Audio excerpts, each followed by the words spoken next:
You find me dancing, I'm nowhere to be, nowhere to go. In the rhythm, I don't think of you. Let me go. It's a new adventure.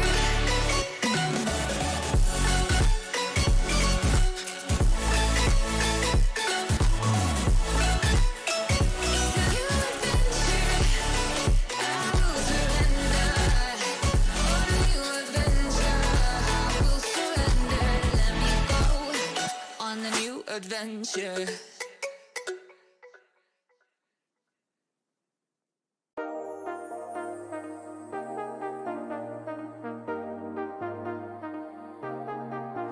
I got you and your vibes in my mind. I can't get them out, no matter how hard I try. I need you and your heart next to mine. Yeah, I'm all about keeping it you and I. When you're here, you spark chemical reactions. Your aura strikes like lightning. Got no words, I'm just drowning in attraction. Only one way to describe it. It's electric, can you feel it? You got the only touch that takes me high. It's electric, I'm up in my feelings. Got double vision 'cause of you tonight. It's electric.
There's no doubt, gotta get out of this small town. You took my heart from me, now you're everywhere I see. Set me free, let me fly, let me find new kinds of highs. We're just wasting here, waiting for another year. We both know the score, we've been here once before. So many words unspoken, you took my heart, it's already broken. You don't have to wait, I can take the pain. I will on a new adventure.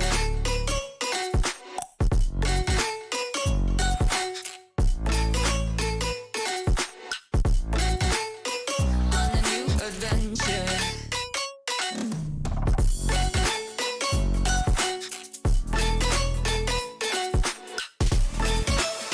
On a new adventure.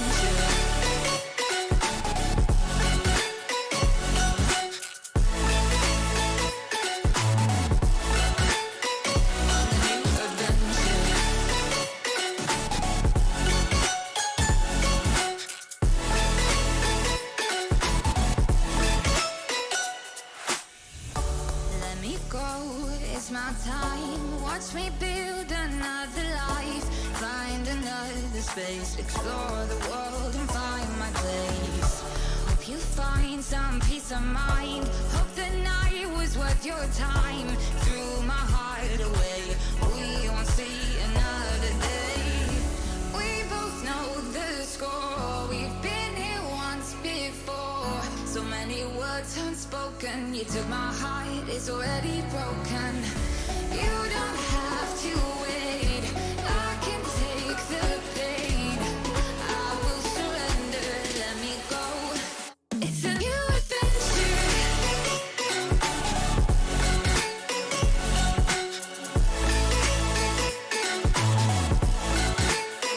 On a new adventure.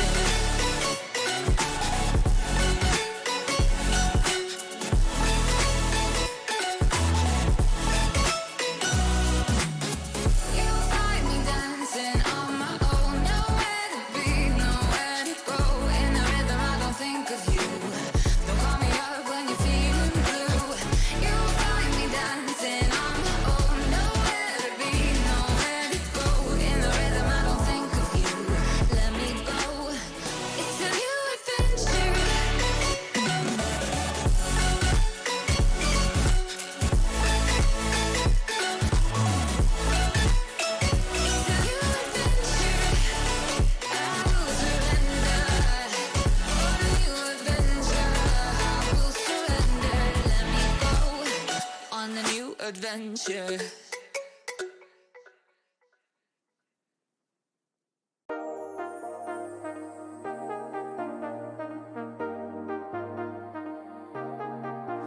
I got you and your vibes in my mind, I can't get them out, no matter how hard I try. I need you and your heart next to mine, yeah, I'm all about keeping it you and I. When you're here, you spark chemical reactions. Your aura strikes like lightning. Got no words, I'm just drowning in attraction. Only one way to describe it. It's electric, can you feel it? You got the only touch that takes me high. It's electric, I'm up in my feelings. Got double vision 'cause of you tonight. It's electric. It's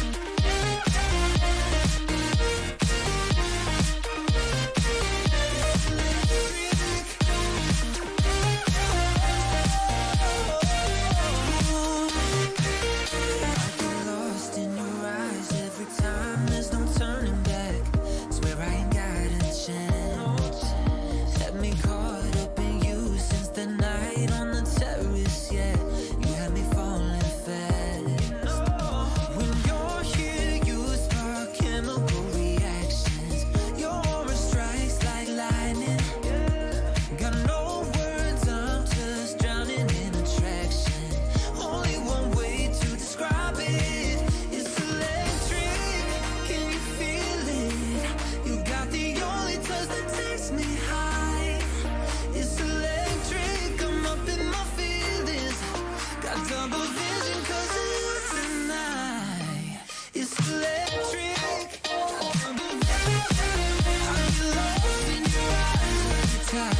go, there's no doubt. Gotta get out of this small town. You took my heart from me, now you're everywhere I see.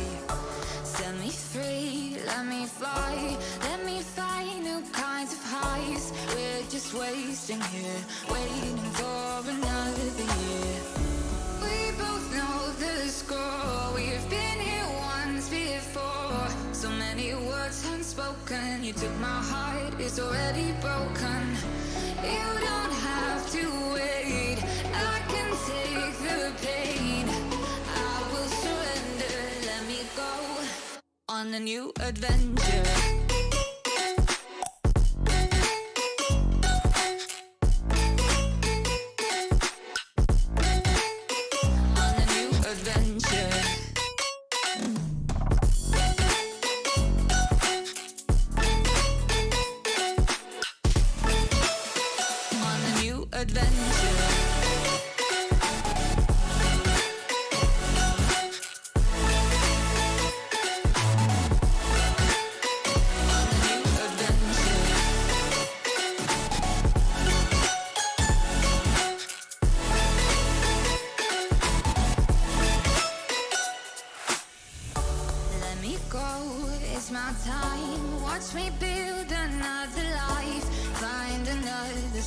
Explore the world and find my place.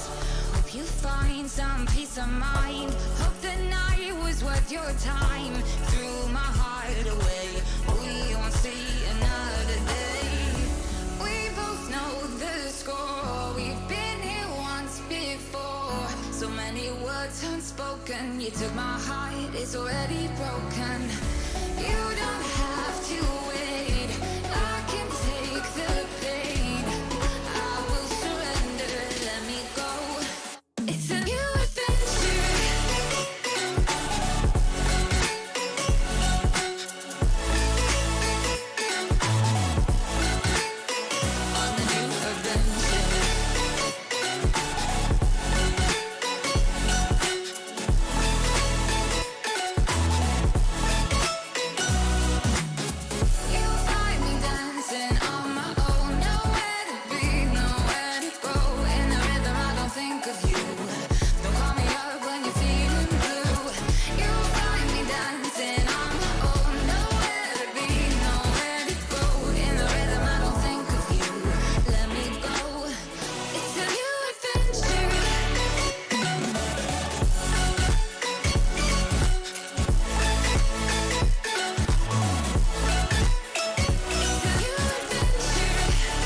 Adventure.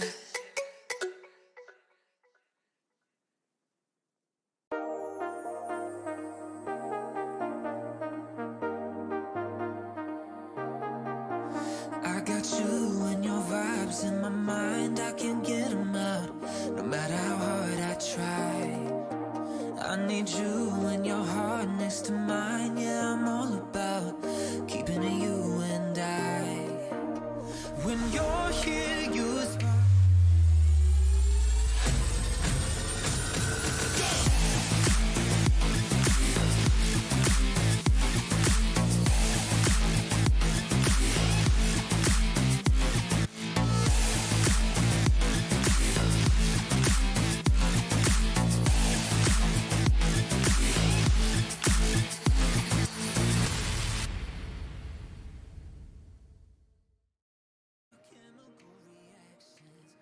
Good afternoon, everybody out there, and welcome to the FSL Mobile Open Tree, brought to you by Intel and Yahoo. My name is Qontra, and here alongside with me is Tashbunny. We're going to be having a lot of wholesome chicken dinners here in the grand finals of the PUBG Mobile Open. It's going to be really exciting because today is day number 2 of the PUBG Mobile Open 3. And as we know, yesterday for day 1, Qontra, why don't you give us a little bit of a recap? Well, we've seen a lot of fantastic teams out there that has been able to get their way into a top 8 position in respective groups, such as Group A as well as Group B. And My goodness, I was just absolutely impressed by so many of all these teams, and just going through some of the list of names. Stalwart Esports as well as IHC, both from Mongolia, have been able to show us some high flying colors of points with a lot of eliminations to book out of their matches. So I'm expecting them to be able to still do very well for today. But with both groups combining, I feel like things are going to be a little bit more different as compared to what we saw from yesterday's run. So it is a really stacked roster of teams out there vying for the top spot. So I hope that all the ladies are prepared for what's about to come today. So, in terms of how competitive it was yesterday, let's talk. I want to ask you a little bit more. In your opinion, which team has been showing the biggest domination above the other teams? And in your opinion as well, which team shows the biggest potential but is not quite there yet? Well, I do see that there are a lot of great performances coming in from. Well, I do believe that there's a name that I did miss out early on, so I definitely will have to take a look at the standings overall just to elaborate a little bit more on that. So, of course, let's take a look at all the group standings before we start off the show. Scarlet Roses from Malaysia has been able to book their way into the top spot with 24 points secured in round 2 as well as round 3, and they've been able to get a very strong lead heading into most top 5 finishes, and therefore they are the top team in that respective group. And Stalwart Esports have been able to show us great consistency throughout their run, that they've been able to secure those high elimination points, as I stated earlier on. And Gamrim from Vietnam has also been able to show great responses back in Erangel, and then after that had a little bit dip in round 3, but first they have been able to secure just about enough points. They'll be joined by Baruka Ladies, DBD Rubies, Bon Vivant, For Rivals Limitless, and also Pro League Gas Vaccines.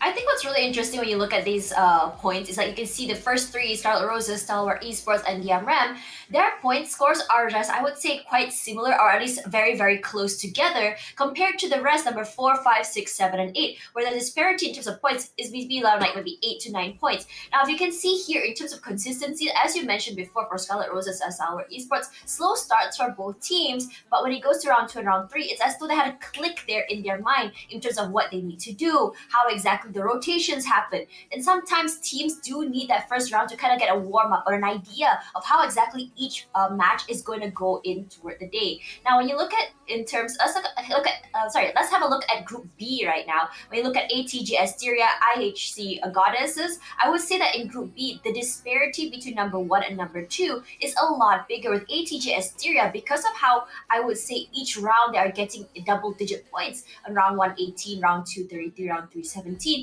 It gives them a big edge compared to the rest of the teams. Now, IHC Goddess also far ahead with 49 points. Look at them though, in the first round, 35 points. Just insane when you think about it, because it shows that in terms of finding that survivability as well as getting those kill points, they have managed to find that extreme momentum when it comes to that. However, their downfall was round 2 and round 3, getting 9 and 5, but it does give them a lot of breathing room. Now for Mata ladies, round 1 very slow, round 2 huge, round 3 slow again. So this in terms of this, it's just like consistency is not quite there for the 32 points for Magna Ravens as well as 18 plus Radies, and 24 for FTSLR Hera, 17 each for AI Team Huntress and Stronghold, which really shows here that in terms of Group B, consistency is less obvious compared to Group A. Exactly that, and like you pointed out perfectly, IC Goddess have gotten the biggest round possible with 20 elimination points on that very first run inside of Erangel, and you can already see Group B has so many stacked teams out there, so you will expect this to be a very close contest when they do meet up with Group A overall. So let's see whether or not could they be able to find a form of momentum like they did yesterday, if ever the case, because even teams that may be landing themselves in the edge of that top 8 scenario, they might be able to basically look back at some of all these replays and just figure things out on their own. And hopefully by then, they will be able to fix some of the issues that they did managed to bump into back in the first day of the run? I mean, like, I think you and I, Qontra, we've gone casted a lot of PUBG Mobile together, and we've seen so many teams and how exactly they would navigate through a tournament. And I think what's really important to note is that some teams tend to start off slow, like we saw for the two teams from Group A. Sometimes they don't necessarily hit that spot, but after that they do well around 2, around 3. But some other teams, they tend to do better or worse on week number 1, and then on coming into the following weeks, only do they start building up momentum. Some teams are a little bit faster, some teams are a little bit slower. However, in this tournament in particular, for PUBG Mobile Open 3, we do have several weeks in the running coming into this tournament, but sometimes some weeks are a little bit shorter than most. This is where some teams need to find that momentum early. How fast you can adapt to the changes and how exactly each team plays will actually kind of like show you or give you an idea how exactly your game will go. And I always talk about this, I've preached about this a lot in so many of my different casts, is that finding those kill points are just as important as getting placement points. Now, if you go into a lot of like previous like tournaments I have casted, not for FSL PUBG Mobile in general, but just normal tournament, grassroots tournaments for ladies, they tend to play a little bit more passive compared to what we see on the bigger stage. And this is where I would really like to encourage some of the ladies to go a little bit more aggressive. We saw that yesterday, and it's great payout for those teams who are actively walking around, engaging in these fights, and actually sometimes going in for third parties. Exactly so. And when we look at the names that are also involved in some of all these groups, they have also played for some of these professional organizations out there. And then you just look at what's going on in the global tournament right now. You have names like IC and Stalwart Esports, and also not forgetting some of these players themselves who have been able to represent organizations like GeekFab and such that has been showing up in Southeast Asia entirely. So we definitely do hope that all of you who are currently watching are inspired by their performance. And who knows, the next PUBG Mobile Open FSL would probably would love to welcome you guys on board. So make sure you get your 4-stack ready by then. So this is definitely the perfect platform to start out if you are aspiring to become a pro player overall. So far, of course, with that being said, we're getting ourselves ready for our very first matchup.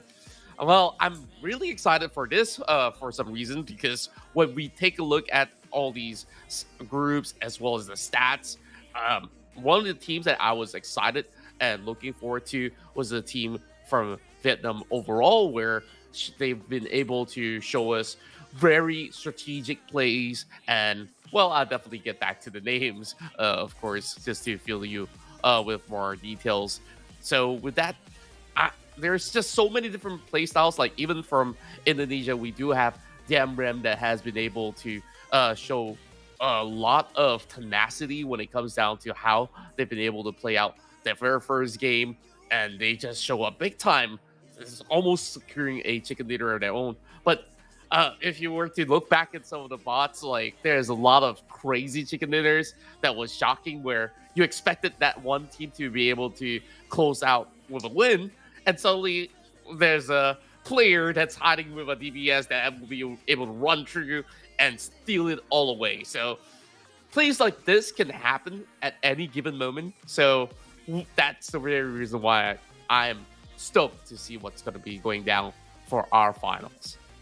Yeah, I mean, when you come back to what we were saying earlier about some of these girls actually playing in pro tournaments before, it's actually really exciting as well, because coming back to some of the teams here, like For Rival Limitless, this is my first time actually hearing about them after actually casting for their male team for a very long time, which shows that in terms of like, I would say, I think guidance from what we can expect from them. I mean, given the fact that they're not exactly the highest in terms of their points right now, but what's to note is the fact that they do have a team, or their male team or guidance, a manager that will be a little bit more, I would say, experienced compared to the rest, because for For Rivals from Malaysia, they have gone pretty far when it comes to tournaments. So this kind of stuff can actually impact the team. But now for teams that don't necessarily have the organization behind them, teams that are playing on their own, teams that just like four girls coming together and playing and doing very well, this is also something that's really exciting to me, to find that courage as a team without any organization backing, knowing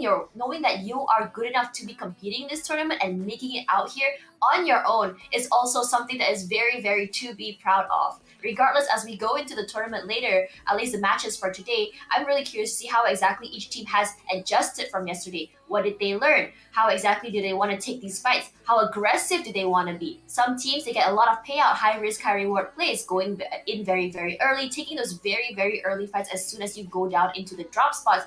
Risky, but you know you can get those points, especially if you are fast enough in terms of looting and fast enough in terms of getting your teammates support.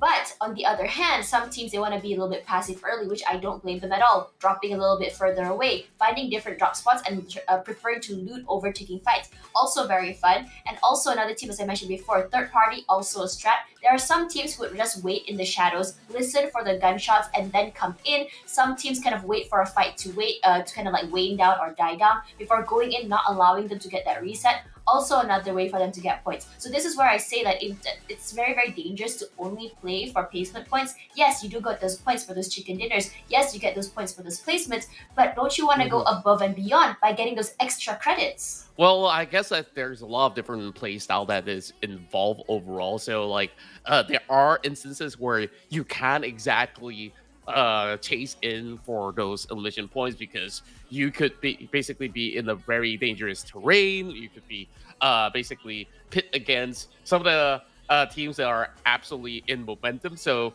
there are a lot of factors that's involved when it comes down to how some of all these teams opt to play out. But then again, I do like the point that you pointed out that all these ladies, they basically stand together and have that coverage to basically push forward and show themselves what they've got and show everybody out here what they've got as well. Now the games are now on the ready. Let's hop right into our very first map here in the FSL PUBG Mobile Open Tree as we dive right into Erangel. Coming into here, the flight path from hospital to Sosnovka military base. That means for those going toward the northeast side, Stalberg, Meshki, Yasnaya Polyana, Mansion, Lipovka, gonna have a little bit of trouble going around. I can already kind of foresee that Georgia Paul might be a hotspot. There are some vehicles there. Everyone will be rushing, getting a beeline for those vehicles before rushing to their usual drop spots, or we might be seeing some early fights. Exactly so. And I think that for the first round, everyone is trying to figure out where exactly to go because this is the first time that they're playing against each other. So if they were to study well enough, then they will be able to know that, oh, there were certain teams that were dropping in my area yesterday that's in a different group. So this is where they either need to settle the score so that they get to retain their position inside of the city that they want. But instead, because the flight path is going all the way down into the southern side for the very first time, it gives free access to Maruka ladies of Thailand to be able to get Oh right man. there. And that's going to be a long travel for those who are inside of that Sanaska military base island. And now, I perfectly recalled the team that I was hoping to get out of my mind of. So that's 18 plus. So they'll be planted inside of Ripnoi. Do look out for them because they have been showing some really solid plays. You know what's really, really annoying about these kind of circles is that sometimes you kind of expect the circle to go the opposite. You kind of expect it maybe to go toward the eastern side or maybe more toward the north, toward the mainland. But the fact that it goes all the way north is just so frustrating for a lot of teams.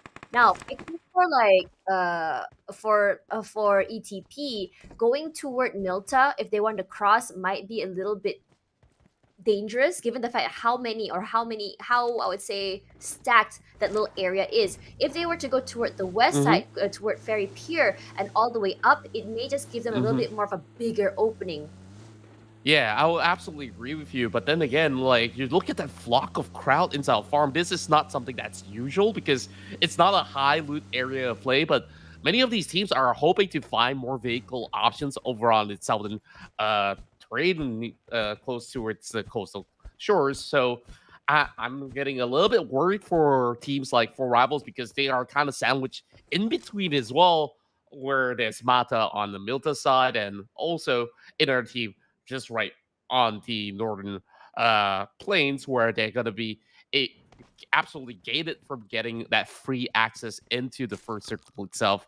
Meanwhile, we're going to be looking at Maxine's, who's been able to get into the groups with a really slim margin as well. They were tied with another team yesterday, and due to the fact that they have been able to get enough ranking points, they have been able to surpass T9 Lux. And there we go. First blood secured, and that hit was on Kyle 21. Yeah, that's really, really quick when you think about it. Given the fact that she's actually all alone here, her teammates are actually nowhere to be seen. I think the idea was to let her kind of like scout ahead, get a little bit of an idea, get their own loot. But it's just so unfortunate that she got caught off guard here when you think about it. Now, for MX, I think that where they are right now is actually really good. They're still inside of the circle. They are going to be getting all of the things they need to go to. And if you see the teams are already in the circle, not many are already there. Most of them are mostly toward the southern side, toward the eastern side. And I think most are trying to prioritize getting those loots first, getting those vehicles first, getting what they need first instead of like holding on to the center of circle. But look at where Rozok is, how many teams are there? 1, 2, and 3, and 2 of them are side by. So I think the idea of where they're predicting the circle to go, either Severny, Rozok, or shooting range, I think it's very, very valid, especially the fact that there are some teams who prefer to make a beeline straight to the middle side. But personally, to me, it's a little bit too early. You might as well just kind of like get a little bit more active when it comes to getting those areas, getting those loots, getting those kills, and the 4 rivals going to be shot at here by BV. No shots actually landing onto the 2 teams, and 4 rivals choosing to retreat instead of taking this fight might be a good thing because it's a little bit too early to get knocked out right now.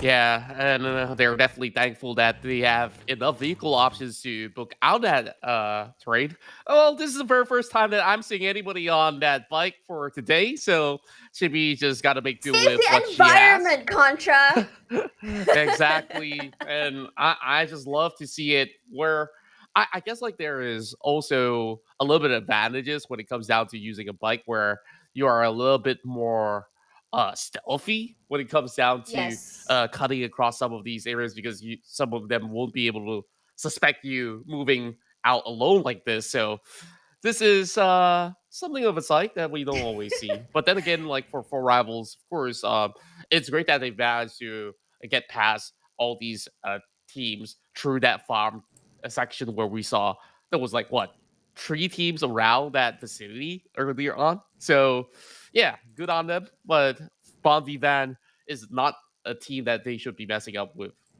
You know what's really exciting? So I went to Singapore recently and I was just Mhm. so marveled at how everyone was walking, taking a bike and everything. And I found out that in Singapore, if there's an app that they have where you can actually walk or bike and get paid not paid, but you get coupons from doing that. And I thought it's really cool and I really wanted to bring it up. Like imagine if you play PUBG Mobile, right? And you choose to ride a bike and you get supplies from that. No, I'm just kidding. Well, I'm not too sure how do you incentivize that inside of PUBG Mobile competitive setting, but you'll see everybody on bikes then, which will not be great for those who are currently inside of Sanoska military base because their legs will wear out by then. Like no more jogging. So No more jogging, but no, you'll have a great health, cardio, stamina.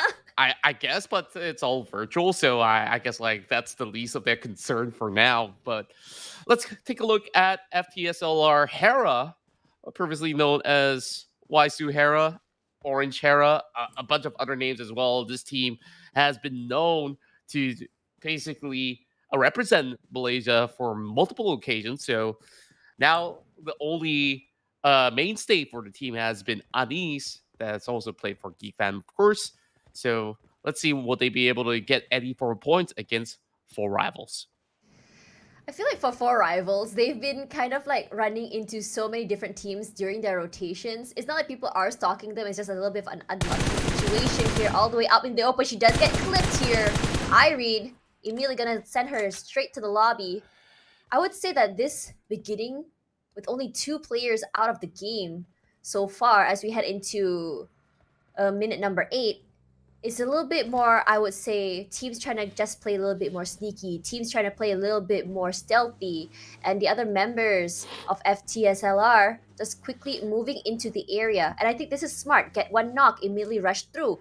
And I think the rush is because they're thinking or wondering whether or not the other members of Four Rivals are going to be there. And that's not the case at all. Now, when you think about this, I think this is kind of like a common pattern that we've seen between the two players that have been knocked out here. What they do is they send one player a little bit out of the way, trying to get loot by themselves. But in that situation, very very high risk. And in this case, for those two players, it's absolutely, I would say, unlucky or unfortunate that they were actually found on their own. Now, as the circle is pushing up here, we are seeing some teams, 1, 2, and 3 teams, 4 teams all together out in the blue zone, making their way upwards. And I think this is a great idea, or rather a plan, because they don't want to get clipped or either, I would say, bottlenecked as they pass through the bridges.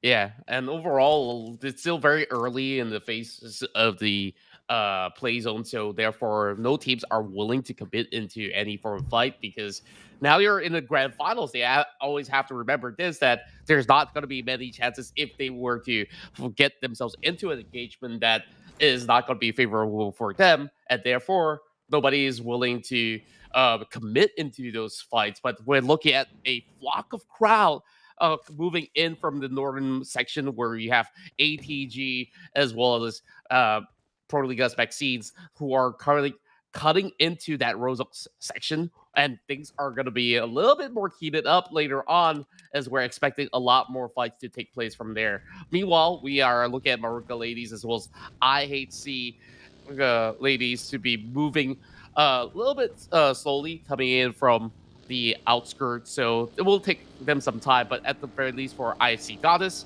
they should be able to get a lot of safety net through the ruins.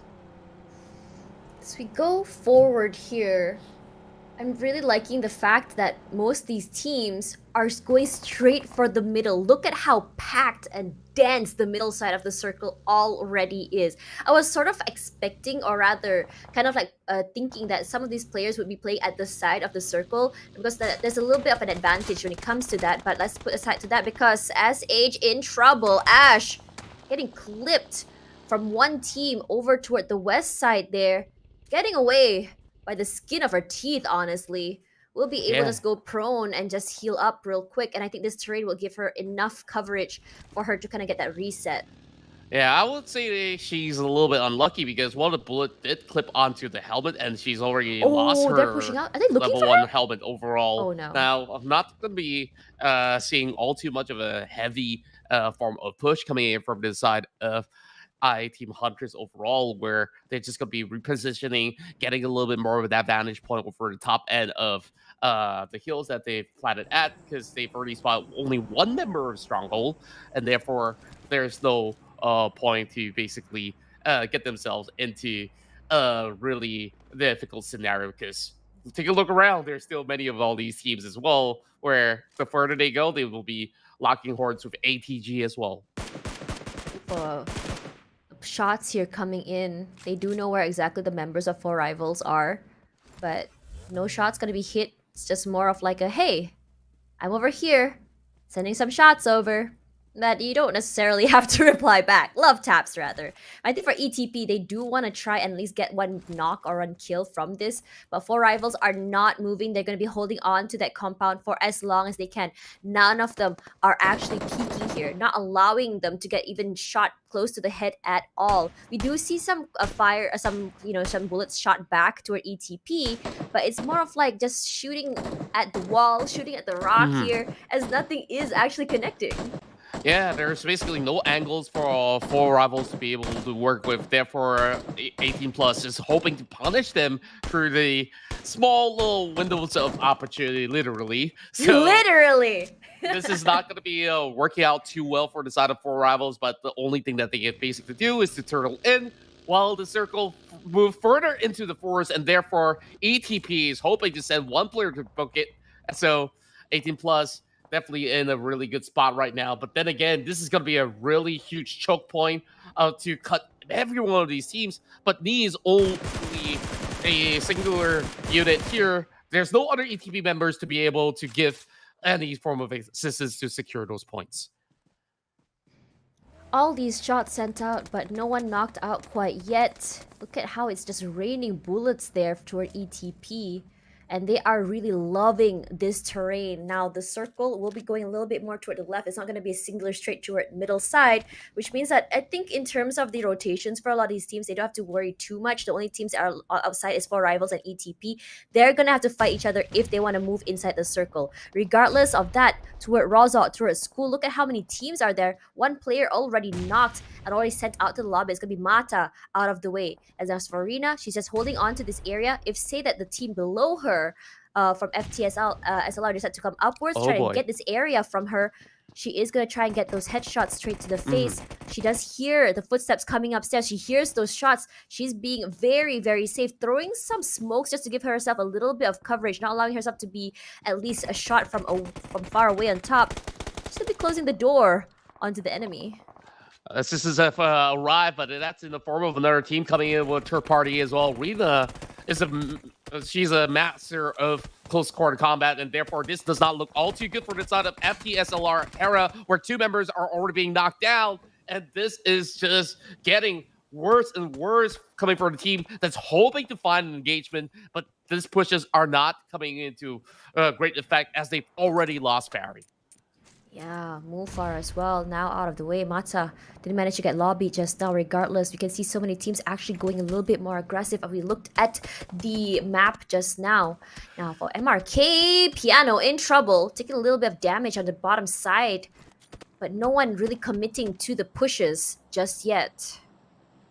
That's right, and the shots were initially sent out was coming in from the school areas as well, and with IHC Goddess moving into the swamp areas of the water town, this is going to be pretty interesting, where they'll be met with a very familiar face out of Stalwart Esports that's currently in the middle of it all, and therefore Rozok will eventually be flocked with more and more of these players coming in. Oh man, so Mata. Things are not really looking all too clear-cut for the teams, while Mata is going to be looking to punish the rest of Orca Esports overall. Only one player to challenge the rest of them, and Frozen needs to do her best to be able to take them down. Yeah, it's a 3-on-1 situation. Maybe she can isolate the fight. That'll be actually really good, but she is on fire right now. Frozen's are running away, trying to get that reset. Jumping outside to give herself a little bit more space. Doesn't want to get clipped there. Nearly knocks someone out of the way. Not able to actually follow up with that kill. But shot from the back. That's MRK doing so good in terms of getting that pinch. Well, what a fight that was. And overall, the Great Ladies will be able to claim a little bit of these sort of points, while Panda and the rest of DBD, they're just hoping to get themselves safe into the next zone.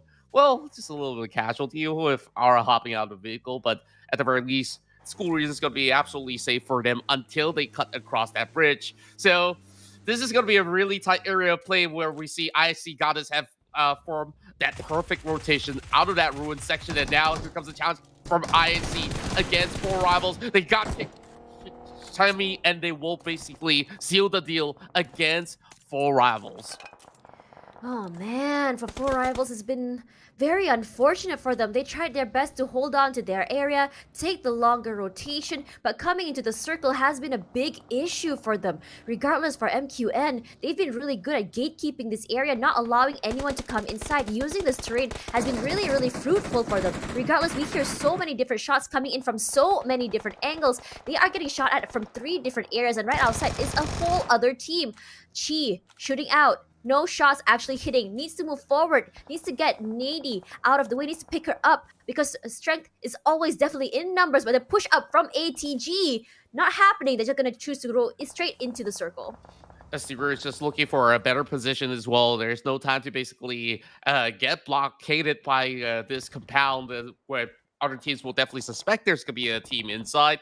But for Stronghold, they'll be able to find one coming in from Kaya, while Sarah finds another pickoff as well, and will eliminate 1 member out of the side of 80+. Look at that! They're just absolutely getting gated right now, and they really will have to find a different spot. So ETP choose to hover towards their right and will find their way. But they're also going to be moving into the play areas where Stalwart Esports is going to be currently at. So that flock of crowd over on the north side got to settle the scores. Oh man, look at how convoluted this area is regardless now for the team. Elsa trying her best to help the team is using the terrain to her advantage, but those smokes are giving them a lot of cover. They want to slowly push upwards if possible. They need to take this fight. If MRK wins this, if not, they won't be able to actually take the circle. Regardless, no pushes quite yet. Waiting for the smoke to dissipate might be the name of the game here, but another smoke has been thrown out. For Piano, she's trying to play this sneaky long game, trying to find a different angle on how to play this, but she has to realize that she's all alone. Throws out Molly just to give them a little bit more space, not allowing them to actually reach forward, using the smokes as cover, but they have not noticed where at all Sash is. Now we're going to push forward here toward the circle. Shots thrown out here. They do fight her from two different angles. What a great crossfire from the team. Perfect teamwork coming in from the side of America ladies. Now they've already secured themselves 3 elimination points, but they need to basically run right into the circle. They don't really have their vehicles as it's been devoured by the blue zone, and therefore we go over to the side of Stalwart Esports. They find those 2 pickups. That's absolutely crucial for them to basically last out over on the high ground that they'd be holding on to. And this whole terrain inside the circle is not going to be favorable for many of all these teams. They're still looking for a safe spot out there to be able to play this one out. And Stalwart Esports have been able to eliminate the rest of IHC Goddess. IHC got us in a situation that wasn't really good, but 2 teams over on the northern side, look at them just go at each other there. But I'm really liking how for Panda, Cherry, Lyle, and Mara Bay, they have a whole big area they're holding onto. But look at the battle happening onto that building down there. Shots on shots there, 2 knocks coming through as our team, as Liz SR holding on to the top side there. She does hear the movement from MQN. No follow-ups just yet. And the other members of the team will choose to go a different way. Underneath them is a whole other team. But I'm not too sure if they're aware there's someone upstairs. They're definitely gotta be having a little bit more of a standstill for now because they can't exactly exit the compound just for the time being. Poor Ligas Maxine hoping to find a way to punish him, but there's a little bit more of parkour maneuver coming from this, and they'll be moving out instead. Shots being fired, but they won't be able to take her down just yet. Cherry will be the one to drop instead, coming from the side of DBD Rubies. So as the battle continues, we're looking at IT Huntress hoping to pick off some of the members of ETP, where they could not afford to even move out that area and therefore relying on all these smokes. Will I-Team Huntress manage a push? Because this is looking very much doable, but the further down they go, Stalwart Esports will be prepared, and Honest with the DBS gets one in the back. Whoa, straight to the face. She wants to do it once again. Playing in this area. Unfortunately gets one more. Ani's surviving with the skin of her teeth. Can she survive? Not quite, but she did quite a lot of damage to the team. And I think that's a great way to go down. That's right, and that's a huge, hefty 5-pointer out there being secured at the very least. Now, moving over to our elimination leaders for the moment, it's gonna be I-Team Huntress, and they're looking for the 10th point currently. C is the only player surviving for the team, as they are trying their hardest to be able to pull more positioning points in this top 6 scenario.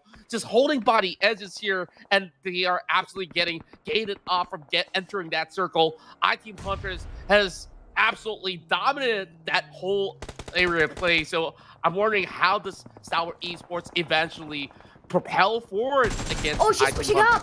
And the sprays come through. She's taking damage from 2 different sides. Unfortunately, not able to get those shots, and C from ET is gonna go down. Now, if you see how they played that, they have so much, as you mentioned before, so much domination in the area. They have a crossfire coming through, and they do have the high ground as well, giving so much information. Putting 2 on the top side for support is to their rushers is just so very good. Now, for MX, they are all the way on the outside. MQN as well. STE has been very quiet, but they've always been the first to the middle side of the circle. Now for AI, they can move forward here. The STE is choosing to move up there. They're already on their vehicles. They're rushing forward just yet. Duka will be leading the charge over here. Unfortunately, has to stop because the firepower from I has been a little bit too strong.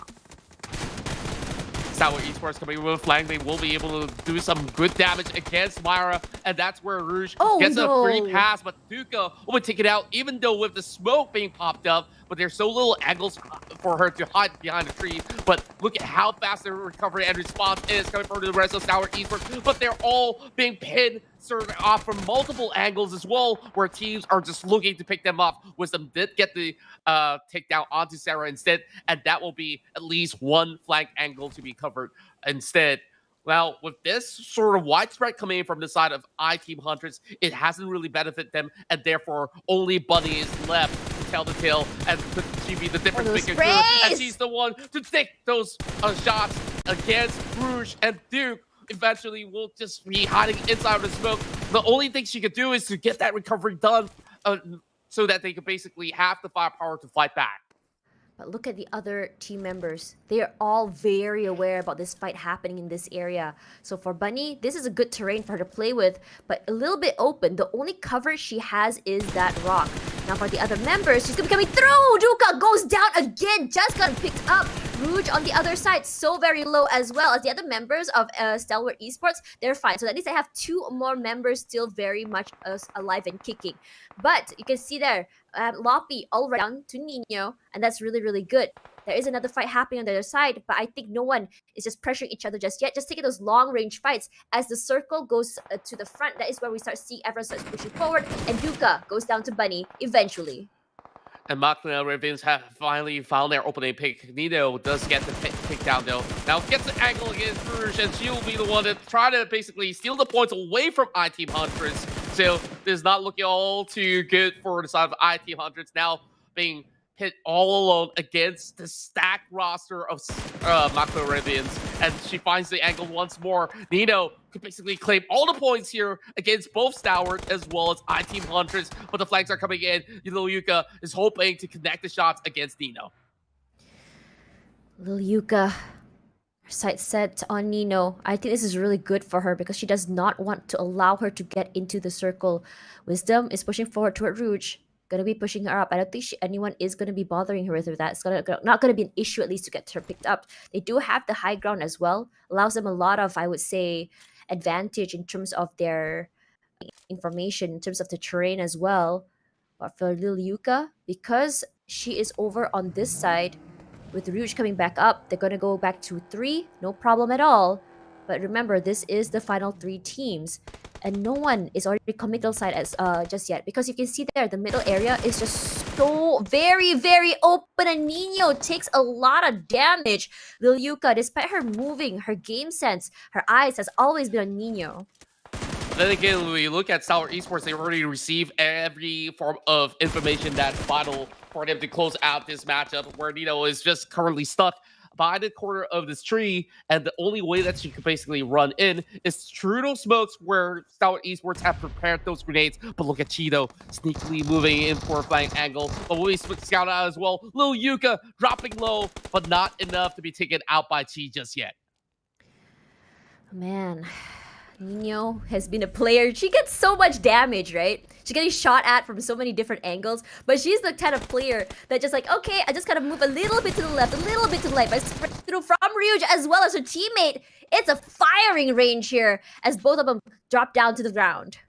Stalwart Esports once again started off with another dominating performance. All they have to do is to seek out the final member of Pro League S Maxine, Erie, the last one standing. Will there be any form of points to be claimed right here as Lil Yuka is now driving in, and that will be the run over to get themselves a chicken dinner as Stalwart Esports will claim the first win of the day. What a great ending! Roadkill to end the game. A great statement and play to say that, hey, we're up here all the way at the top. Now, if you look at Stalwart Esports just now, if you saw how they were moving, how they were playing, how they were rotating, they were inside of circle pretty early. They didn't take those early fights. Their idea was survive first, get kills later. And that's exactly how they played it, because we didn't see the aggression coming through from STE up until I think the 11th, 12th minute when the circles start to go toward the left side. And I think that's honestly a great situation or a great play by them, and a great idea when it comes to structure on how exactly they want to play this round.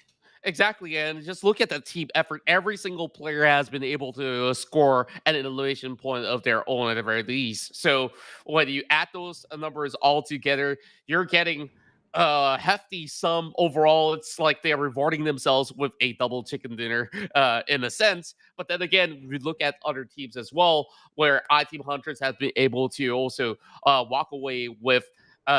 Double digit mark at the end of that. That's 10 elimination points being secured by the team that has secured a top four position for themselves. Meanwhile, we have 18 plus that squeezed into the top five.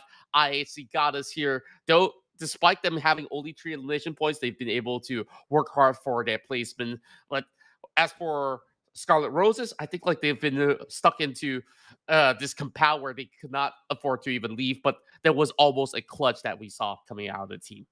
Yeah, when you look at it, I think for this sort of play, early was very, very slow. We didn't really see all those full commits when it comes to teams passing by or teams coming into the compound. There were some situations where these girls were actually sharing the same compound for a long time. Top side is another team, bottom side is another team. We didn't see those pushes happening, and they preferred to play a little bit more passive, which results in this, I would say, zero elimination situations. We saw a lot of four rivals in terms of their rotations, in terms of them taking up space or rotating, but they didn't get any kills because if you look at how four rivals played, the aggression wasn't there. They choose to instead play with passive, give up that space, and I think that if they were to play a little bit more aggressive or actually fight back, they might be able to hold on to the area a little bit more instead of being forced into those long rotations into the blue zone and finally getting knocked out. Exactly. I believe that there's a lot to be figured out by some of all these teams out still. While Stalwart Esports, you can see that there is a form of structure that's involved in their communications and also the way that they basically approach the game. Because, like you said, sure, they may have been outside of the blue zone for the first phase, and after that, that clear passage to ruins have seen them being met by retaliation coming out of IC Goddess, another Mongolian team that they are so familiar with, and they managed to also flush IC Goddess into a deeper area of play, and therefore creating so much more space for themselves. And they basically took it step by step, and every inch that they take, it becomes more than a mile. And now with those sort of traveling, that's definitely worthy for a little bit of that chicken dinner. But that's the conclusion of our very first matchup. I do believe that we are going to be preparing ourselves for our second round. So we'll be back after a short break. And this is the FSL PUBG Mobile Open Tree.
Reactions, your aura strikes like lightning. Got no words, I'm just drowning in attraction. Only one way to describe it. It's electric, can you feel it? You got the only touch that takes me high. It's electric, I'm up in my feelings. Got double vision 'cause of you tonight. It's electric.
go, there's no doubt.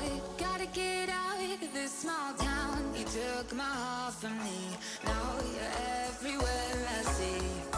Set me free, let me fly, let me find new kinds of highs. We're just wasting here, waiting for another year. We both know the score, we've been here once before. So many words unspoken, you took my heart, it's already broken. You don't have to wait, I can take the pain. I will surrender, let me go on a new adventure.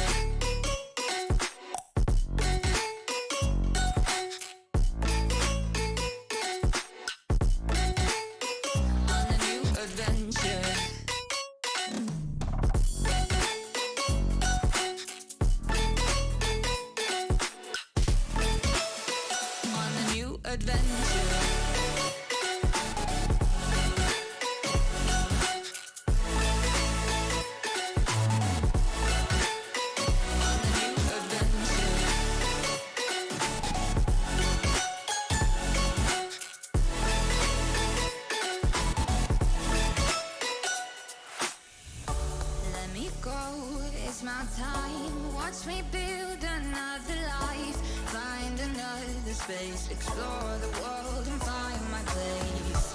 Hope you find some peace of mind, hope the night was worth your time. Threw my heart away, we won't see another day.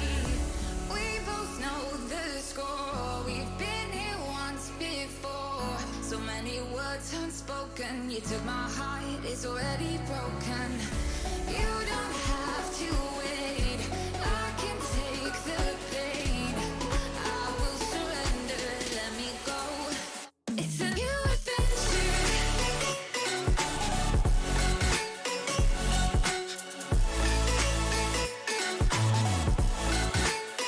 On a new adventure.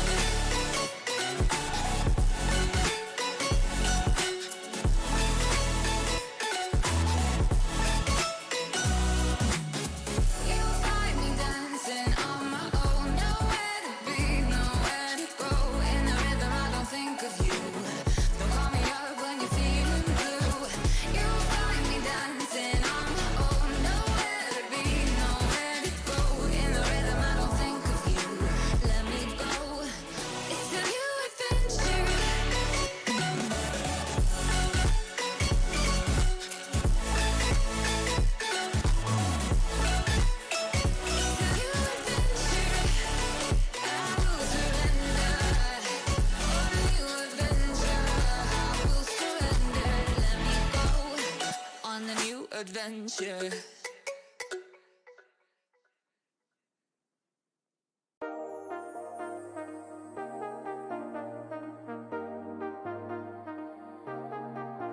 I got you and your vibes in my mind, I can't get them out, no matter how hard I try.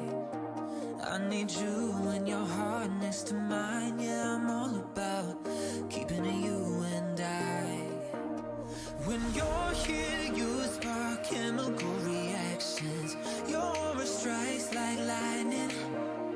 Got no words, I'm just drowning in attraction. Only one way to describe it. It's electric. Can you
Welcome back once again to the FSL PUBG Mobile Open Tree. Here alongside with me is Tashbunny, and my name is Qontra, your casters for the entirety of the afternoon. And we've already seen a big win for Stalwart Esports to close off our very first run inside Erangel, and we're excited to see what's next. I'm really excited to see what's next. You're right. And as we go into game number 2, this is where things get really, really interesting. We saw a very passive early game from the girls. We go and a very, very aggressive end toward that. So now I'm curious to see if there's going to be any adjustments or change in terms of how they play. Now, as we go into the game, let's have a look at the scoreboard first before we go into game number 2, where Marukart ladies managed to get 4 points this round, followed by the DMRAM, FTSLR Hera, and Stronghold with 3 points each. 2 points for Bon Vivant and ATG Asteria Mata ladies, 1 point each. 4 rivals Limitless, unfortunately, only managing to get 1 point.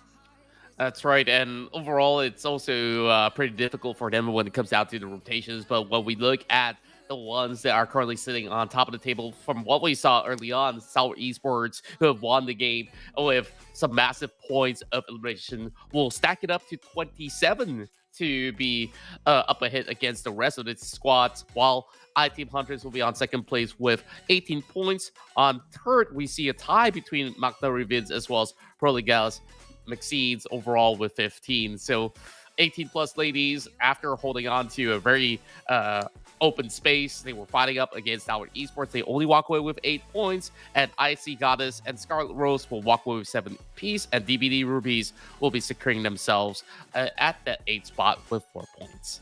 Honestly, I think what's really great about seeing these teams just now is the fact that they are trying to understand how exactly the rotations work. So far from all the teams I've seen, STE is a team that I think has a very great structure on how exactly they want to approach each round and how they want to play. A very passive beginning, just kind of wait and see attitude before they finally figure out if they want to go aggressive or not. Regardless, as we go into our second match of the day, Miramar will be the map and the flight path will be from northern La Cabrera all the way to Impala.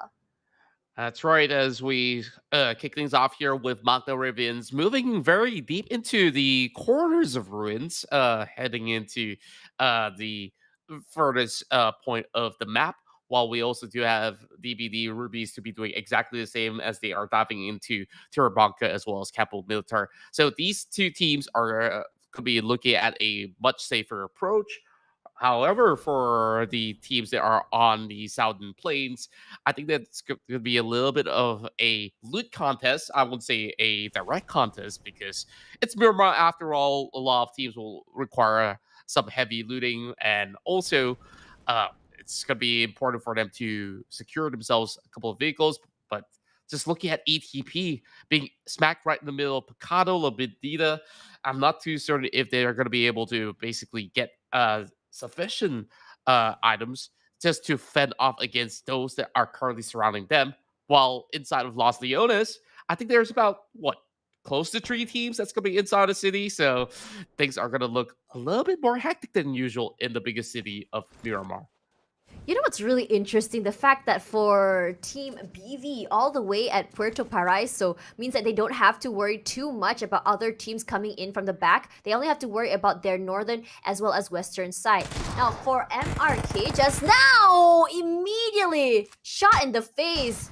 But the other members of MX not able to answer back. They do get the revive as well. Probably got the jump scare of her live piano. It wasn't really aware there's someone there waiting in the room for a CQC shot to her face. So one member of MX already out of the way, and we love this very aggressive early picks. But MX, because they were a little bit too far apart, they didn't have like a buddy system going on, they weren't able to get the trade. Exactly so, and Portuguese vaccine, after securing a top 2 finish, loses 1 member out. In Miramar, it's going to be quite difficult for them to be having a deficit so early on in the matchup, but it's still entirely possible to be able to squeeze into a top 4 scenario where Rita out of the side of Scarlet Roses have been able to seek out 1 member out of the side of ATG Asteria. It's a little bit more of a slow starter for ATG Asteria today, though they did manage to secure a couple of points back in round 1. But this isn't exactly the most clear cut of places to be at, especially when you're in Los Leones, where there's so many close quarters for them to be checking and things are just going to be a lot harder for teams when they decide to leave the city eventually. But the good news is when we look into the first phase of the circle, majority of the teams are there. Then that excludes Michael Rivens, who's all the way in Trailer Park, while FTSLR is just taking this time to loot up the entirety of El Pozo, which will take a while. And I see Gatas will be looking at a form of rotation that will basically get themselves safely once they are done with Monte Nivo. But for rivals, though, this time the circumstances are looking a lot better for them. So hopefully, if they were to get into Minas Generalis, they will be able to secure themselves the central point of the whole phase one. MQN is just so far away right now. They not dropped out. I think from the northern side, La Crobreria, going to Trailer Park, their idea is to try to survive as long as they can. And going there is actually a good thing because it's less likely that people are going to be roaming through their area. If anything, them getting to the circle is what I'm very worried for them. But most of the majority of the team who are already inside of the circle, I'm really liking, I would say, this proactiveness coming from these teams because in their mind positioning is what they want to aim for. Now we saw a team just now, ETP. I really liked where they are holding. It's a very top heavy, I think a flat top, but it is a high ground regardless. And looking at where they are at La Bendita, there is the fact that when they have that high ground, they're able to see around a lot. They're able to use the terrain to their advantage. And they're able to get a lot of information. But look at that one knock already happening there.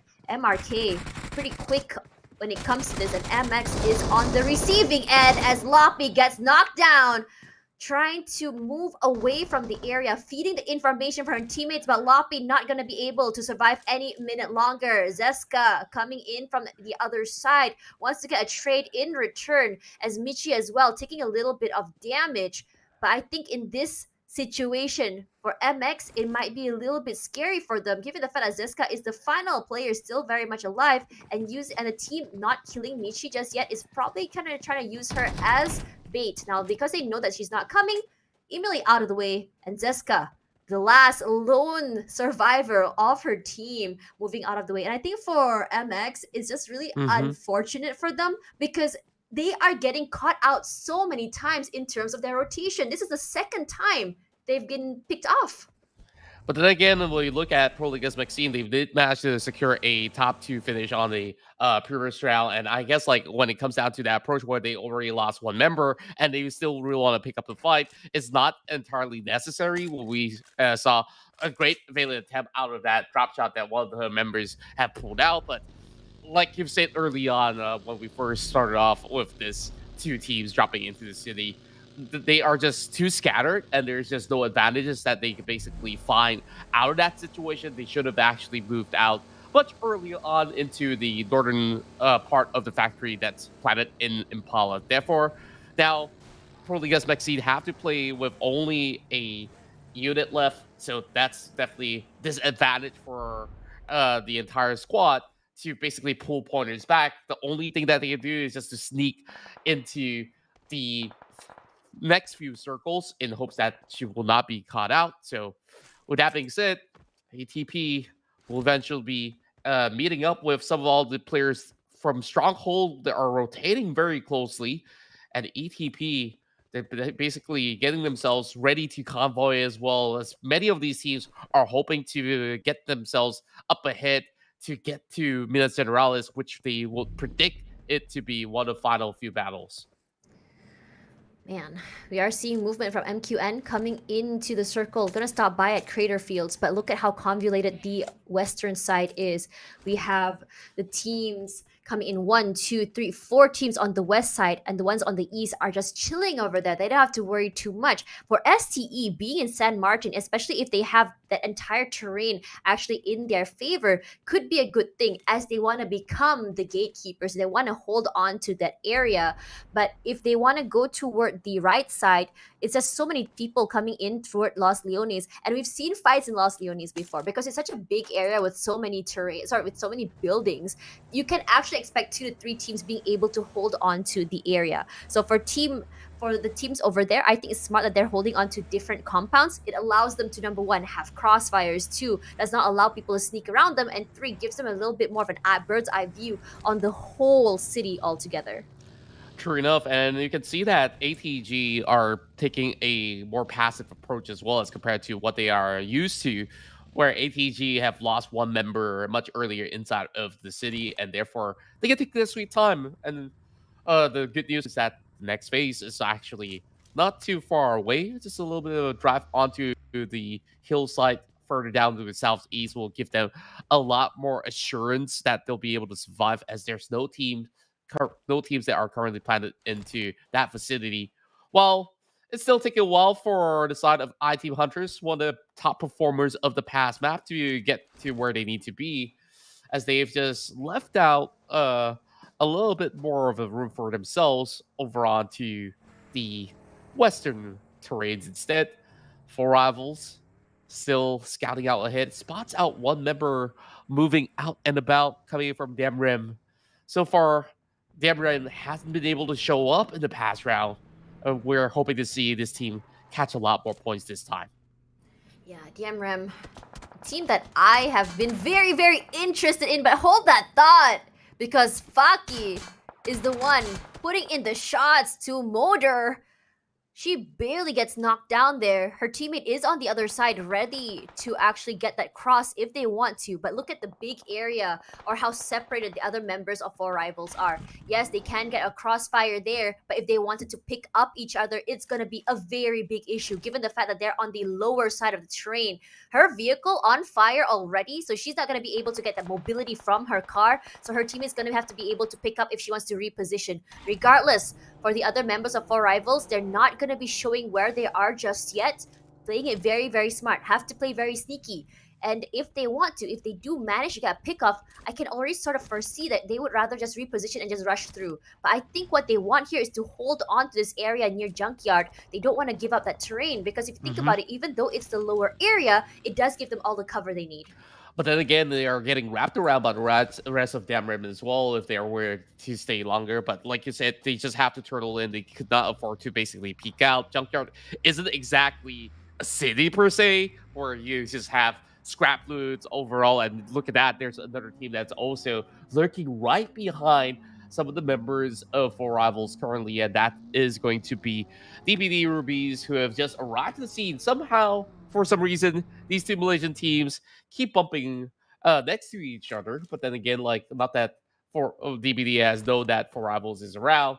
And I believe that this is going to be another hard shift of the circle, which may not favor some of these teams that are currently planted at Junkyard. But at the very least, for the side of Debrem, they should be securing themselves into the next phase of play, as they are closer to the center for the moment.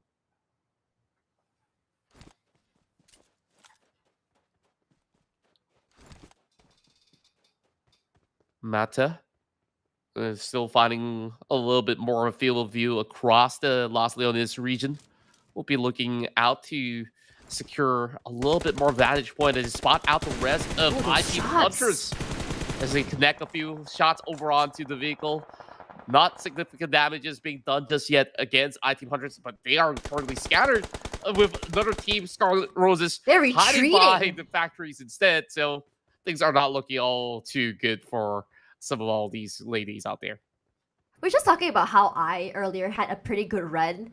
And I think what's really great about them was the fact that they had really good teamwork. It's just the fact that they were out in the open. And this time around, they're doing an approach where they say, okay, it's okay to give up our area because we are against a team that's over on the high ground. Now, ETP, look at them. They were earlier on the high ground. They had to give up the area. They're playing behind the terrain instead. But look how full and packed the eastern side of the circle is. The western side completely empty, and for MQN, it's so great at taking the long rotation toward that area. ATG as well going onto that side. I can already sort of predict a 4-way, 5-way fight over on Los Leones, but remember, there's a lot of coverage there given the fact that it's inside a lot of buildings. Now for our team here, 18 plus ladies, FTSLR, we saw them pass by another team, but they didn't want to commit just yet.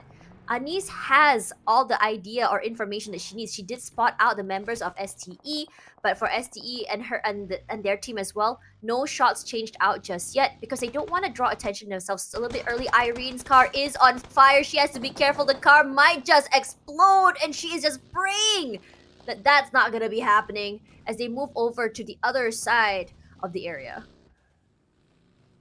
FTSL are kind of stuck in between all these other teams out there, but 18 plus now gets caught out in the crossfire against some of the players out of Damram, and damage has been done with only 2 members left. There's not much of a safety net for 18 plus overall, where the ladies of Damram are just storming right through. Shabu finds that pick against Adi and will secure the first quarter for the Indonesian team. Kyle just hoping to get herself back to 100%. Shabu being pinned down as well. They should be able to get into a very safe area in the meantime. But here comes all the nades dropped over onto the side of ETP. Does connect onto Susu, and they're hoping to basically land the final blow. There's still Mevi hiding inside of the building though, so they are looking to chase them all down. Oh man, she made it rain onto them, got 2 knocks, and that's only is me, Vix, all alone. She is currently on fire, and she is eventually gonna go down to a barbecue, but she is gonna get picked off there by a member of the other team. For AI right now, they're still very, very healthy. They're playing it a little bit passive. They're playing a 2-2 situation here, and it's a good cross if someone were to pass by their area. But for the other members here over at La Bandita, I think what they're trying to do is just clear off this area because they do want to hold on to here. Indeed, and after taking multiple battles here comes another challenger in the form of DBD Rubies trying to push through. They do get those knocks though, but they don't see a clear entry point, and therefore Duca is looking to push right outside. So things are just a little bit hazy for the moment. Well, Ara is being helped by some of the Molotovs. Thankfully, she did not push through with that huge grenade coming into effect. And the Molotov. Challenges are coming right in. Cherry managing to find 1 pick just by the dumpster, though. Not the safest place to hide. Though with 4 points secured, now the rest of Demrem are absolutely in danger. So 4 ladies now looking to push right through. Cherry does secure the number, and that's only going to be 3 members left for the side of Demrem. Yeah, Damram's just gonna stay very, very quiet, but we all see that Bunny also went down from I. Regardless, for VRSC, they were able to just win a fight just now, barely able to reset, and they're getting pushed up by another team hiding in this corner, hoping to play this game, going left and right. No shots are hitting for the both of them. One eventually does go down, but here comes a teammate ready to trade, and it's gonna be 2 of them over there. She's already trying to go for it. Regardless, her teammates are ready to back her up. They're in trouble right now, and I can't believe that Ruby survived that 1-by-1. This is what we talk about. Never ever swing alone.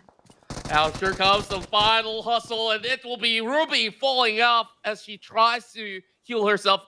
Did not have the time, just enough to challenge Elvira, and that was a perfectly timed attempt coming in from DBD Rubies as they win that trade overall. Still quite a clutch play coming in from Ruby nonetheless, while DBD is hoping to pull everyone back up on their feet. Now, back to his side of Scarlet Roses. They are only down to 2 members left. Liz, with very little health left, has to heal up. The rest of Mata, hoping to storm right through. Mata ladies just have all the power necessary, but they're finding it difficult. Here comes another lava grenade, and this is looking perfectly fired. And double securing grenade coming in from the side of Anis, and she'll be able to basically get Flynn back up online. Oh, that was so good. Getting those multi-frags is just so good. We're gonna see a push out there toward the members of Mata. Rina now is the one. She gets 1. There's only, what, 2 more to worry about? Regardless, it's gonna be huge for them. They already got 5 eliminations in their pocket. As for Frozen, just now, she was the final member still left alive in the last game. And this one, she has a lot to prove once again, as all of the pressure is on her shoulders. She needs to go help her teammate Nene over on the other side. and they are trying to go and try and play off information, but these smokes are not giving her the clear view that she needs. Her and teammates completely isolated. That Molotov is not allowing her the space inside of the area, but she does spot out one. Surprise! I was over on this side all along. She's gonna get another point for Mata, give her 3 points in the pocket. Her teammate's still waiting, and she's able to cross by to her and save her meetup. Great presence of mind coming in from Frozen as she's managed to hear out all these footsteps, but then again, Frozen now currently is all alone, and I'm not too sure if there will be any form of retaliation coming from the side of Scarlet Roses, but keep in mind, Scarlet Rose have shown that they are the queens of close quarter combat, but now being held back by the rest of Mata Esports. This is not looking all too good, especially with so many deflates that can be thrown right in from the Mata ladies. But with the circle shifting, both teams will have to call it quits eventually from this area of play and just basically look for different avenues of play. Currently inside the circle, though, we do have a few players coming in from FTSLR. Well, actually, to correct myself, some of all these teams have already gotten themselves in by the edges. So Morocco ladies just having a little bit of a hassle here as they could not afford to just run out in the open to get this revival done. Bon Vivant now squeezes into the top 11, 2 elimination points at hand, and they will challenge the rest of DBD Rubies. Now for BV, playing on this side of the trade has been huge. For Mata, they have 2 members left. Nene only half HP left. I think she's out of resources. We're seeing so many 3-way fights right now happening from so many different angles. BV trying to move outside. IHC now in trouble. Shot out from 2 different angles. What are you gonna do when you're gonna be swung and just shot from 2 different ways? Regardless, for BV, they spot one more as they try to push up toward them. That's not gonna be happening. No pickups happening. No take back. No refunds as ATG push up there. And I don't think they want to take this fight. Not at all. Bon Vivant carefully approaching this situation. Though they did get the knocks, they can't really afford to lose members at the very same time. As we move over to the side of ATG Asteria, there is a lot of players right in front of Stakes, as she's been able to really pull those numbers yesterday with at least 7 elimination points, but this time around, find it a lot more difficult. They will have to hide through some of the smokes here in order to get into the next phase of the circle, but they are being wrapped around by the rest of Stronghold, hiding inside of the warehouses instead. For ATG, they're still just waiting. DBD as well. They don't want to go too aggressive here. Getting into the circle here is one of the biggest challenges so far. Given the fact that the circle has been ping-ponging left to right, they have to move from to the right side to the left side. It's really hard to really pinpoint where you have to be. For MQN, they have like, what, 2 different angles they have to worry about, they take care of, but now one tap is just in trouble as Elvira just makes it rain so many bullets onto her. She does get them both together so very low. Her teammate can pick her up, but it's a very, very big risk because she does need to get that reset.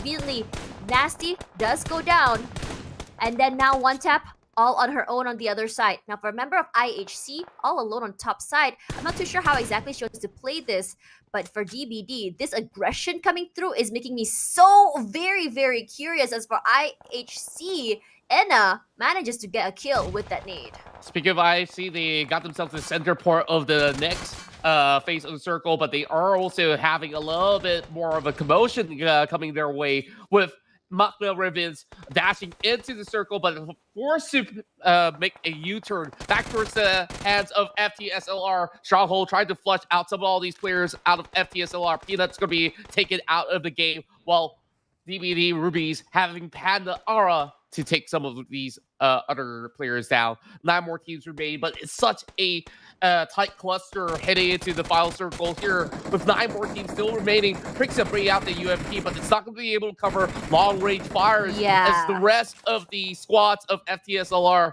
is just trading right back into different members. Instead, ATG finding one back. Das secures the point eventually, and Hey just tries to wiggle with whatever smoke's necessary, and you can see why this is such a difficult place to play. There's just a lot of open space. It is an open space and a terrain just cutting straight in the middle. Teams don't want to commit or come in because what if the circle goes toward the lower side?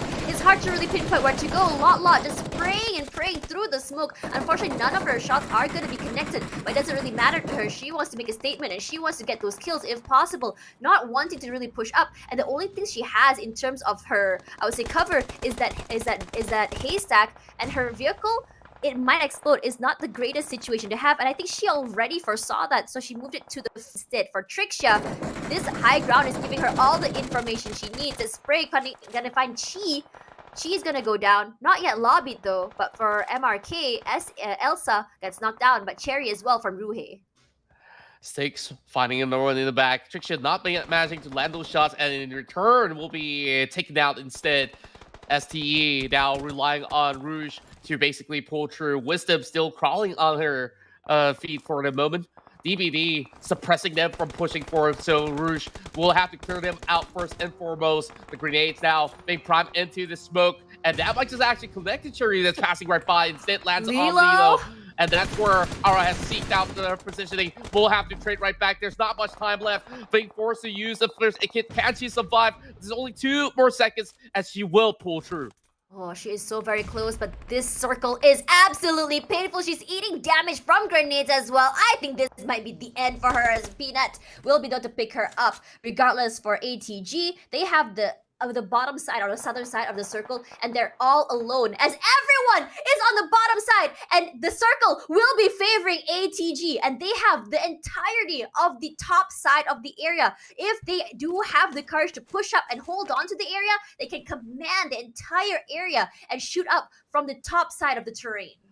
Well, that was a little bit more of a turn of event that nobody of us expected it to be. So, I was so excited. all the other teams, well, actually, with only 3 teams remaining, DBD as well as FTSLR, they really have to settle the scores. These 2 Malaysian teams have been going neck and neck against each other for the longest of time. And ATG and Secret is just going to be lying in wait, so they're just hoping to wait for these exchanges and come in as a third party very now with a few attempts of a shot. Won't be able to connect onto DBD just yet. Elvira hiding inside the shack while Lilo just hoping to pull through and will be caught out instead, but that draws the attention of ATG Asteria. ATG, that high ground, is just so good for them, gives them so much value as Irene does find Elvira.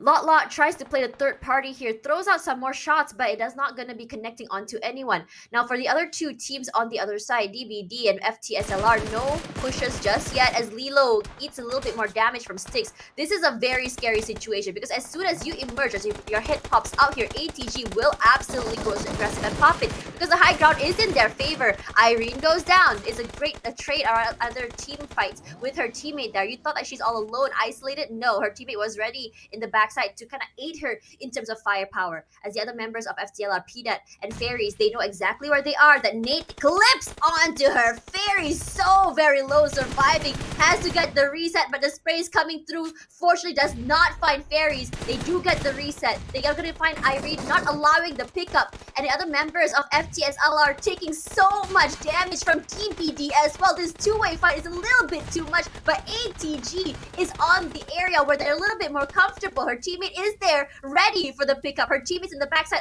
giving that support to stop her teammates from pushing forward, but DBD is not scared. They want to go up. DBD wants to make something of a statement, but Panda will be knocked out first. Where's the other one? Cherry from the backside, spring! And this is a surprising turn event. Winner, chicken dinner, gonna go for DBD. A perfect ending for DBD as they managed to secure a total of 11 takedowns overall, and bagging that chicken dinner. They will be challenging some of these teams for that top position by the end of this round. But what a fight that was, a 3-way battle that we have witnessed. Both sides that have been committing to the fight, FTSLR as well as ATG Asteria, to be losing out, as most often than not in these final few circles, you just don't really want to pull your attention only towards a certain angle. And that's where DBD, with a little bit more of that numbers advantage and with that leeway to be able to push forward to clear out ATG first, has been able to get themselves this big win. Honestly, ATG looked like they had the biggest advantage given the fact that they already had the high ground, they already had the circle in their favor. If they were a little bit more courageous to kind of spread up and hold the entire circle, it would have been a whole different story. But DBD repositioning themselves, that teamwork where they are not afraid to push up forward and help their teammates, gives them a big advantage because in their mind they know that numbers, strength in numbers, is what they need to aim for to win the game. And after they got one knock into a player of ATG, their speed to push up to the enemy has been phenomenal, which means that it doesn't allow them to reset or reposition themselves, and they can just work off whatever information they have. Exactly. So, and overall, I think like we've seen a lot of great battles inside Miramar itself, where in that form of terrain, it was so difficult where teams are just scattering for position and there's absolutely nowhere to be safe overall. Even Stalwart Esports, the one that have been able to dominate Erangel, find themselves in this struggle where Rouge was basically forced to go outside of the blue zone instead. And that's where we know that this is a very challenging finals that these ladies are currently pit into. So with that said, that is the conclusion of Miramar. Will be coming back for the tabulation of points. So we'll definitely be back for more chicken dinners to come here in the FSL PUBG Mobile Open Tree.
Adventure.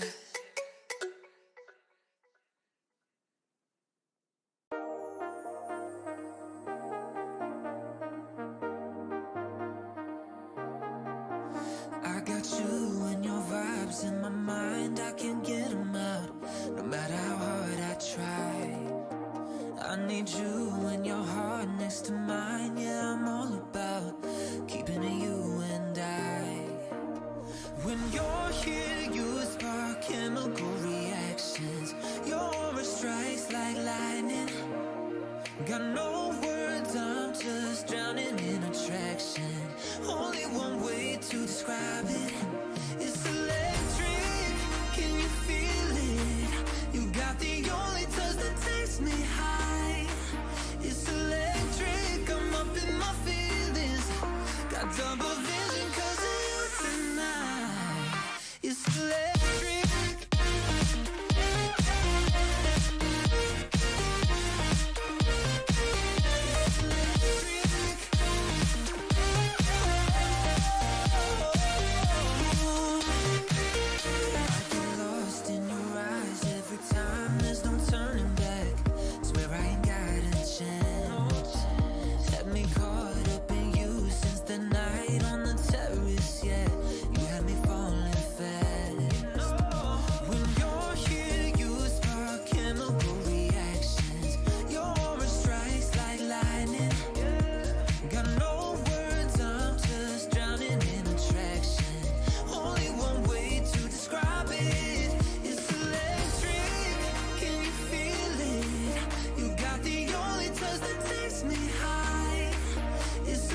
double vision 'cause of you tonight. It's electric. Got double vision. I get lost in your eyes every time.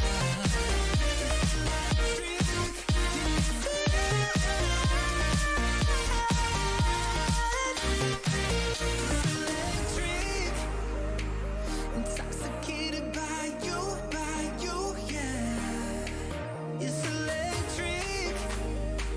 Intoxicate me like you do, yeah. Like you do. It's electric. Can you feel it? You got the only touch that takes me high. It's electric. I'm up in my feelings. Got double vision 'cause of you tonight. It's electric. I'm up in my feelings. It's electric. You always get the reaction. It's electric. Your aura strikes like lightning. It's electric. No, I ain't got a chance.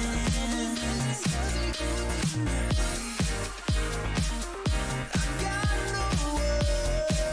no words. It's electric. Need you in the heart next to mine. It's electric.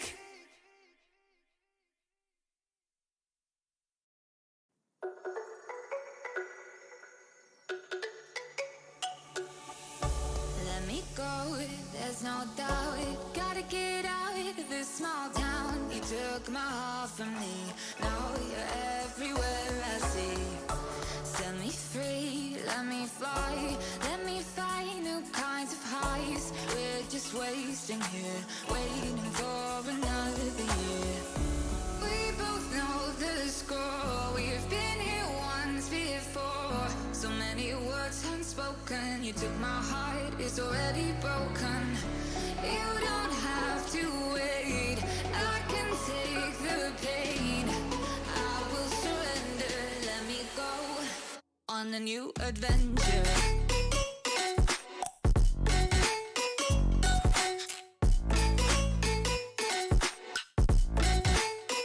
On a new adventure.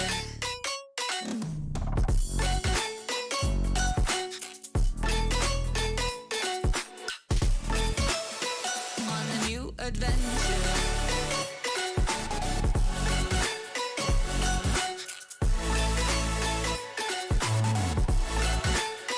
On a new adventure.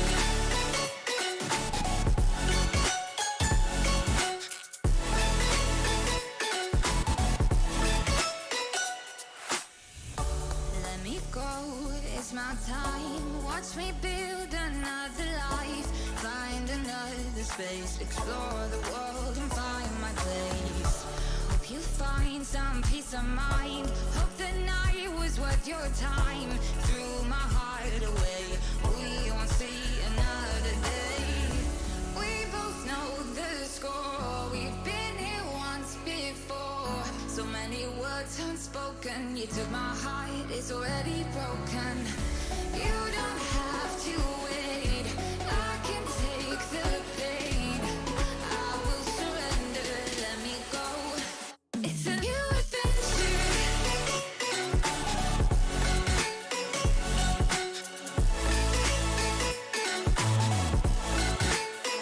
On a new adventure.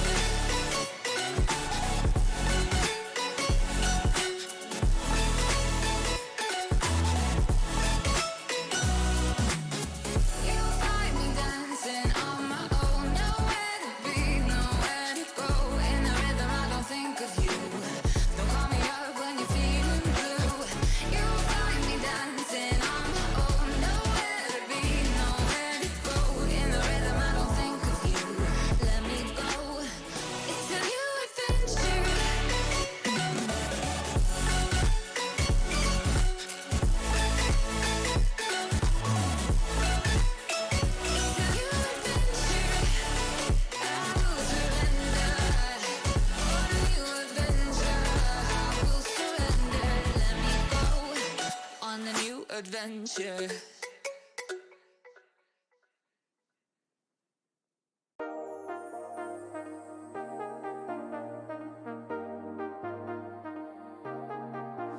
I got you and your vibes in my mind, I can't get them out, no matter how hard I try. I need you and your heart next to mine, yeah, I'm all about keeping it you and I. When you're here, you spark chemical reactions, your aura strikes like lightning. Got no words, I'm just drowning in attraction. Only one way to describe it. It's electric, can you feel it? You got the only touch that takes me high. It's electric, I'm up in my feelings. Got double vision 'cause of you tonight. It's electric.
Hello everyone and welcome back to the FSL PUBG Mobile Open 3. I'm Tashbunny alongside Qontra. We're your casters for today. We've seen our first two games of the day in Miramar as well as our map Erangel, and I think one of the most things that I've seen so far is the fact that today we're having two very difficult circles, but these girls who are on top are just so good at repositioning themselves and making a bad situation into a good one.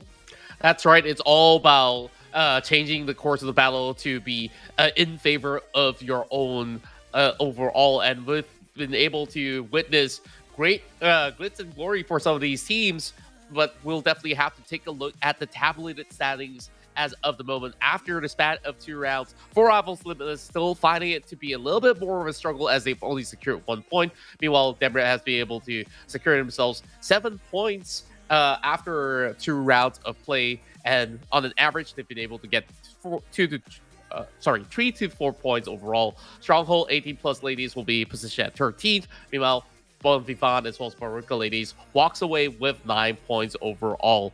IHC Goddess as well as Mata ladies will make up the top 9 and top 10 respectively, with 13 points for IHC and Mata with 12. I think it's really unfortunate that 4 Rivals Limitless wasn't able to come up with more than 1 point per round. But let's have a look at the second half of the ladder, where Scarlet Roses will get 14 points.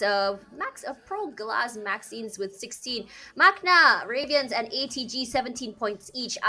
Team Hunters with 18. 35 for Stalwart Esports, DVD Rubies with 30, and FTSLR Hera with 22. Now, if you look at this particular matchup in particular compared to round number 1, what's the difference here is the fact that the score disparity is a lot more, I would say, aggressive, where everyone is not only landing their placement points, but also getting kill points. And this is the fact that pickoffs are happening left and right compared to the first one, where everyone was sort of like playing together and getting crushed out at once. It's very, very different, the dynamics of this game, how they play. But seeing, I would say that in terms of consistency, we haven't really seen a team that's able to do that just yet. But again, it might be attributed to the circles itself, because I would say that the last circle just now was honestly a plot twist where we thought that ATG Asteria was going to be able to land or at least net the chicken dinner, but because they weren't able to kind of utilize the advantage they had, they weren't able to win it.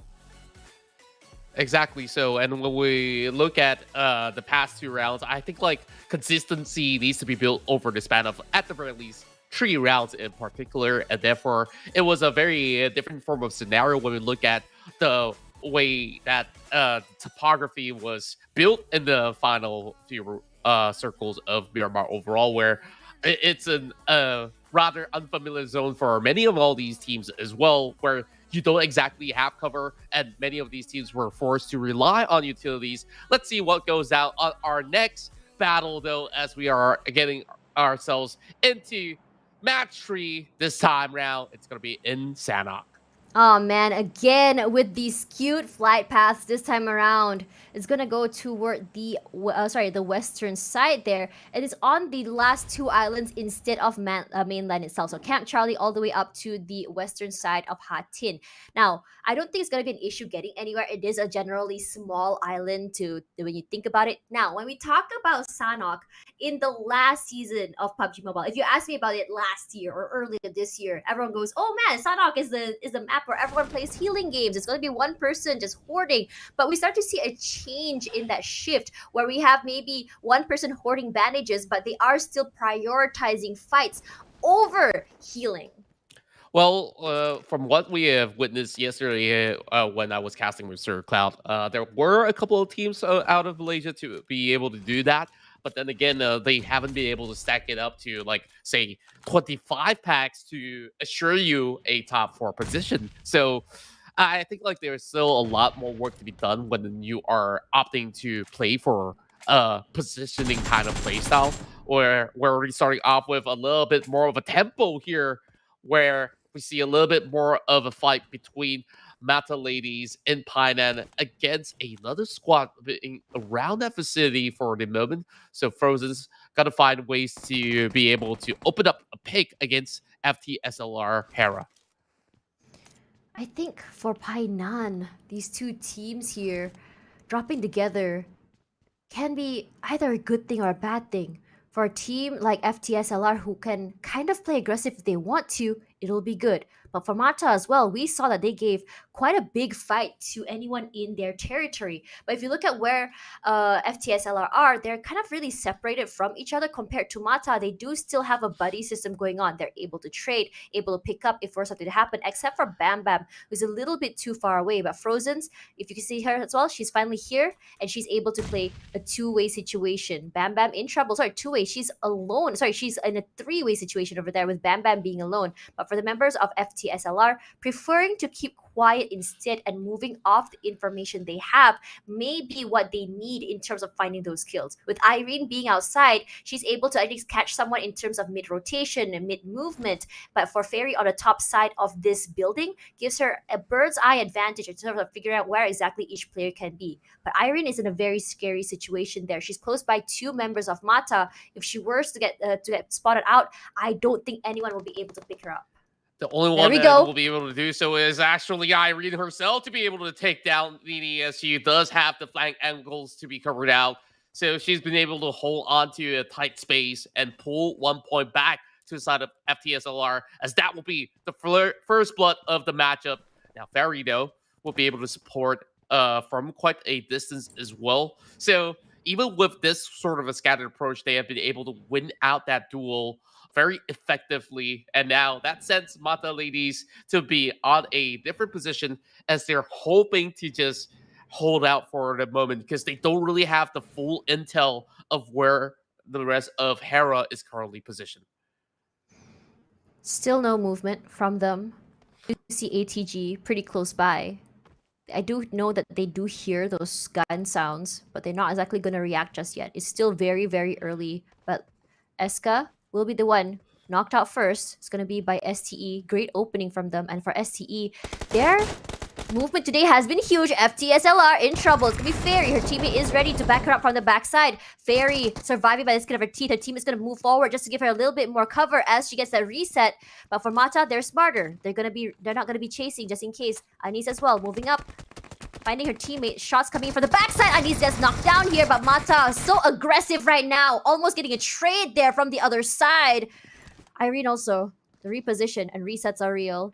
And Cosmo as well. Gonna have to do a reset. And suddenly it's again the, I would say, Mexican standoff between the two teams. Then again, it's still an advantage for FTSLR now that they have been able to position themselves into a better spot. This is not going to be all too clear cut for the rest of Mata to be able to flush right in. Though they did significant damage onto Anis and also another teammate as well. Just look at Fairy. She's ready by the corner of the walls, so she will be able to want to strike first. And with this grenade lopped into the river, they won't be able to catch Cosmos as it's being lopped onto a different direction instead. Anis, without helmet or even the vest, man. just trying to actually pin them down with the barrel, but won't be able to catch them by the nick of time. I think what Mata is trying to do here is just slowly get one area of the terrain and just slowly move away. They don't necessarily want to commit to this fight so very early. But for the other members of FTSLR, they're not quite close to each other. Look at that. They're already on the outside. One member, Peanut and Bam Bam, is together. We did it happen just now. These two players have not moved at all just yet. I'm trying to guess here is probably that Peanut is on the top side of the building and on the bottom side is Mata. Sorry, is Bam Bam. Bam Bam just being very quiet because she is aware that she's alone. Her teammates are not close by. If she were to get knocked, she's not going to be able to get picked off here. But surprise!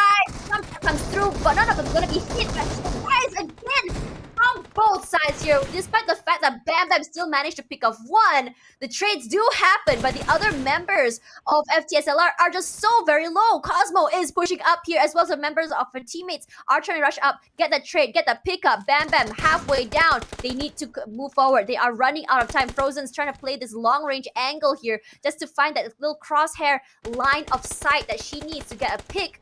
But it's looking that as time goes down, Bam Bam to the right side. Cosmo is right beside it, but she has no clue where the other members of FTSLR are. It goes down to another reset where it does not really favor the rest of Mata, where Bam Bam is still bleeding out with very little health left, and they've already spotted out no time for any form of revival coming from Cosmo. And this is just going to be a slow, painful death for the rest of Mata if they were to continue on with this engagement. But that was a valiant attempt coming from Bam Bam with that DPS shot. And if there's any good time for them to push forward, it was then and there. But the members of Mata was in the ill position where they're not exactly all gathered together to take on the rest of FTSLR. IFC have heard all those noises, and they're just hoping to find a little bit more of a space to pick them up from the corners of the hill.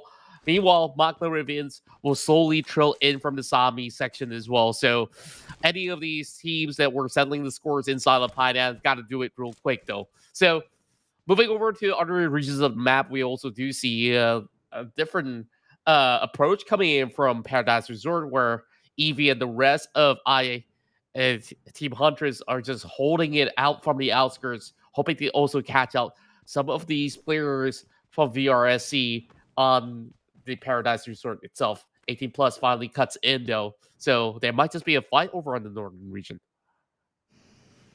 Over on Paradise Resort, I was seeing like 2 to 3 teams on this side. Mira B. She has her sights onto ETP. Sprays come through, immediately does get the clip. Her teammate is there to just give her some coverage, but she is going to be traded out. She's all alone. She's going to go straight to the lobby. Her teammate's not able to find a different way. Now Evie is in trouble, paying for her teammate's sins. A little bit too aggressive there, knowing the fact that she is on the lower ground compared to ETP. Bird's eye advantage, high ground. What more can you want? And she didn't even have cover. Yeah, and I guess like it was just a little bit more of a hasty approach coming from her teammates overall. Now she's kind of stuck in between 2 squads, 18 plus, as well as some of the members of what I do believe to be Damred, will just eventually close things out against them. And speaking of which, that will be the final member of I-Team Huntress out of the match. Man, so early. But for DBD, this high ground can give them a lot of value. Paradise Resorts is always one of those hot spots when it comes to drop spots. It's a lot of value items in there. It gives a lot of cover, and it's a great place to be because it's quite central when it comes to the mainland. For VRSC Motor just now, she was the first one out in the last round. I think for this round, she wants to see if she can make more impact for her team. But as the other members start to scatter, I think for ETP, their plan of action is to try and get as much loot as possible. There's a med kit over there they can use. And also, if they move around here, if they play toward the side of the circle, they can become gatekeeper. They can play to stop anyone rushing into the circle. It can actually just give them a lot of value in terms of getting not only loot, but also those kill points that they need. And we've seen ETP take team fights. They're actually pretty good. They know how to play together. They know how to not get isolated. And they know how to reposition themselves. But circle, unfortunately, is not going to be where they are toward the north. It's going to go toward the south here. And this is where the question goes, whether or not the circle is going to go to the second island or stay on mainland. Yeah, it's just moving further down towards the southern shores instead, where Bon Vivant has gotten a little bit of an upper hand in terms of position by the corners of caves, while the rest of the squads are across that quarry region, which will be quite the hotspot, I would say, with Stronghold taking the warehouses, while we have both member teams coming in from Scarlet Roses here, engaging in a little bit of a battle happening over onto the eastern corners of the map, where Four Rivals have find themselves a pick. But then again, they won't be able to scout out ahead where the member of SR is currently hiding over the bottom. But then again, Scarlet Rose, they won't be able to get the revives done, and Liz is getting tagged out already. Ooh, what a scary situation to be in. But for Four Rivals, this point may just be their key to their survival. Her teammates are going to be pushing up here just to move up. One of her teammates have to be picked up here. But for Lilac, I think she was to push up toward the teammates. But the other members of the team on the other side, they do have the high ground as well. They can go for those long range shots if they want to. Faki doing a very, very long rotation to the other side, and Flynn will be picked off. Lilac playing a very aggressive game of the push, and I'm liking this new side of Four Rivals because just now they were very, very passive. But for Snee just now, I'm not too sure what happened. Got caught out alone there by Four Rivals. And look at that, Chini as well as Faki now moving out, trying to find her, trying to get that point. Because in this side, it gives them 2 points. But C is already running to the other end of the map. She's not going to be picking her teammate. Very unfortunate, but great for Four Rivals. Absolutely, and of course, it seems like they're more well-versed inside of Sanhok, where when it comes down to positioning in this map, they start off across the Lakawi section, so it has been a smooth cruise for them to be able to get into these areas of play, where in such a scenario where we look at the corners of Quarry, like they had that perfect angle against multitudes of teams out there, and SR just got caught out in the happenstance when they were trying to cut across. So Flynn had to be the casualty. Same goes to the member of 18 plus that was just sending one scout ahead. Meanwhile, you take a look at the rest of the teammates. They're still learning around Bond, knowing for the fact that Four Rivals have been swarming around that area. They're taking a slower approach. But Maruka ladies, they've already climbed up to challenge Bobby Van, but they have little to no clue of what this team is up to. BV playing the prone. We saw some shots come through there for Piano, taking a lot of damage, but her teammates are a little bit too far behind. There is a rotation with vehicle toward the back of them. They can just go for that pinch if they want to. Move far there. Going to be spotted out by XQ. He's just waiting for that crossfire if that were to happen. Piano coming through in trouble. It's going to be nasty. Danny, a nasty shot onto Piano, and she's now out of the game. But there's going to be a trade. Going to find another one by Dino as well, but not before he knocks down Elsa as well. Wow, what a great scout coming in while they still have a member to be able to save her while she drops safely into the cave. And XQ already receiving man, all that XQ. information necessary there. This is going to be able to pummel down all these lead over on the other corner. Mufar now covered out with smoke will be able to get herself her health back up. Well, we have Dino Oh my getting picked god! up with such a great No spray coming way! out of XQ. Oh, Dino, so very low. Surviving by the skin of her teeth. Mufar does manage to get her reset here, but XQ's shots have been particularly spicy in this round. She's landing her long-range shots, and it almost takes down 2 members of the team over on the other side. Immediately getting those resets, they are going to skedaddle out of the way. She still lands that hurt onto them. This time, though, not managing to actually take them out to the lobby or get a knock again. But for the other members, we're seeing a push from her other teammate coming onto the other side. It's going to be a wraparound here, and this is going to be good because as they reposition themselves, if they were to get pincered from 2 different ends, it'll be a whole different story, a whole different ending. And here we go. Here's XQ, as well as the other teammates from the front get shot at here. It's going to be a double shot, or this double swing here, and Dinos goes down. Her teammates not able to pick her up at all. Mufar all alone. Last lady standing as her teammate Elsa goes down here. Does she able to get? Not quite. Wow! Look at that shot from her. So far away. She's insane. XQ clutches it once more. And Bovivan back in the group stages have had her basically clutching out for a chicken dinner. And now we're looking at it once again. Hey, now pushing forward, we'll be able to secure one more. But that was a massive play executed by Bovivan from the CIS region. Here comes another drop shot coming in, and she will land it. No, Stronghold just secured so many points out of this scuffle. Oh man, a different round for SH. This time Hate gets a double there, cleans up the house for her teammates. There's only 1 member to worry about, and she is so very low. Ruby is trying to move around for her life. What is she gonna do? Where is she gonna go? She goes outside. Hate goes down first. Can she get a double is the question. Hate goes to the lobby. That's 1 point for them. Trades out with Ruby. That's exactly what they needed. Ara from the other side. Panda here. They know exactly where she is. They want to get that 1 free point if possible. But right outside where they are, FTSLR, their high ground, has their sights on them. Stronghold should have actually gotten that point in the back. You saw how low Ruby was. And that vector push outskirts not only lands onto one, but onto the whole squad itself. So it was a big turnaround event. And we thought that, hey, will be the one that will be able to walk away alive. But Stronghold kind of botched that fight. It's an unfortunate situation for Stronghold. Timing was not on their side. Regardless, again, we're looking at XQ. Really loving her long-range kills on this map in particular. She has been sharp. She's been giving great support to her teammates who have been pushing up to the other members. And being at Cave here, look at where they have a 3-1 situation going on. Anyone were to push up, she can give the information early, allows them to reposition. STE might be their biggest adversary right now, being right beside them. But it's really hard to really pinpoint where exactly the circle is going to go. For teams like MX, they're just playing on the other side, onto the smaller island, hoping that it's going to go on their end. But personally, I think it's going to go to the bigger island, given the fact that more land is covered onto the northern side of the map.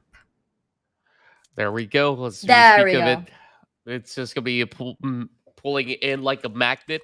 While DPD, once again, enjoys the advantages of the circle overall. And this could be a double chicken dinner opportunity coming in from DPD.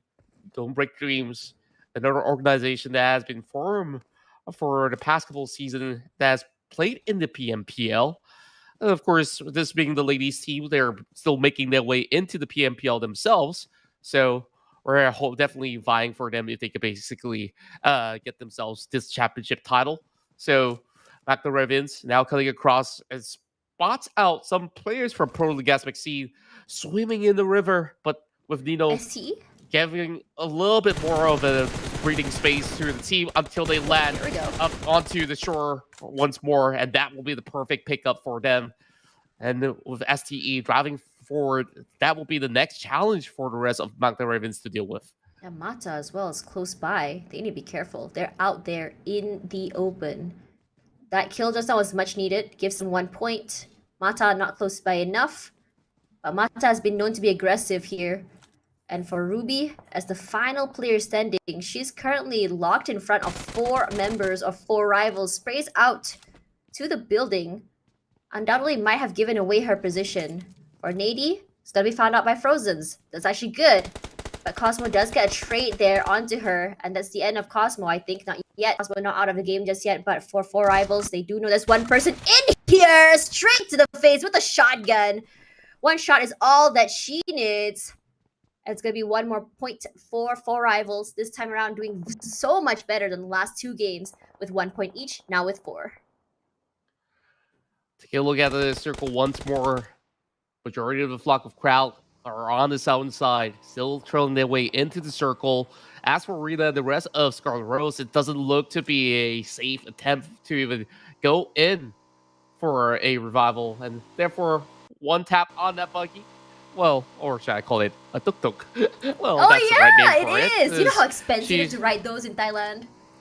Well, I wouldn't really call it too expensive as compared to, you know what, a limousine or something like that. Oh, but well, yeah. It's for the it's still experience, affordable. though. It's still kind of for the affordable. experience. But then again, like, Bon Vivant was just playing an absolute perfect game, sweeping around from the edges here to cut into the edge of the core region. Now with some of all these spacing being cleared up, they will have to deal with 4 rivals to get by. And they're not the type that usually goes in for a close quarter combat, and therefore they have to be very much prepared for this. So Dinosaur hopefully gets a glimpse of Chimmy, but if they were to arrive to the scene, they will be met with the wrath of this Groza being held by Chimmy overall. Meanwhile, from the side of IHC Goddess, they do get themselves a little bit of something.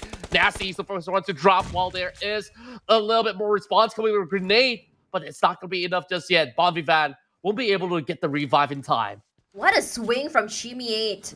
They were not expecting that to happen. She's gonna cook up that nade just a little bit. Goes outside. She is fearless right now. Throws it out. Does it actually hit? It does. Clips onto 2 members. Not quite enough to knock them out just yet. But she does get 1 kill there onto Nasty finally, as it suddenly depletes the number of our favorites right about now for BV. 3 members left, and this aggressive 4 rivals is what exactly I wanted to see. Now, for the other side, Chimmy already getting a knock onto Dinosaur. They are absolutely making a raid with Blue Zone as well. This is not doing them any favors as they push through. And 4 rivals being the gatekeeper of the circle is just giving them so many problems. 1 tap, so very low, moving forward, trying to stay alive, asking her teammates to come here, pick me up, but you're all the way out in the open. XQ, our long-range sniper, what can you do? So very low right now. The only thing she can do is heal.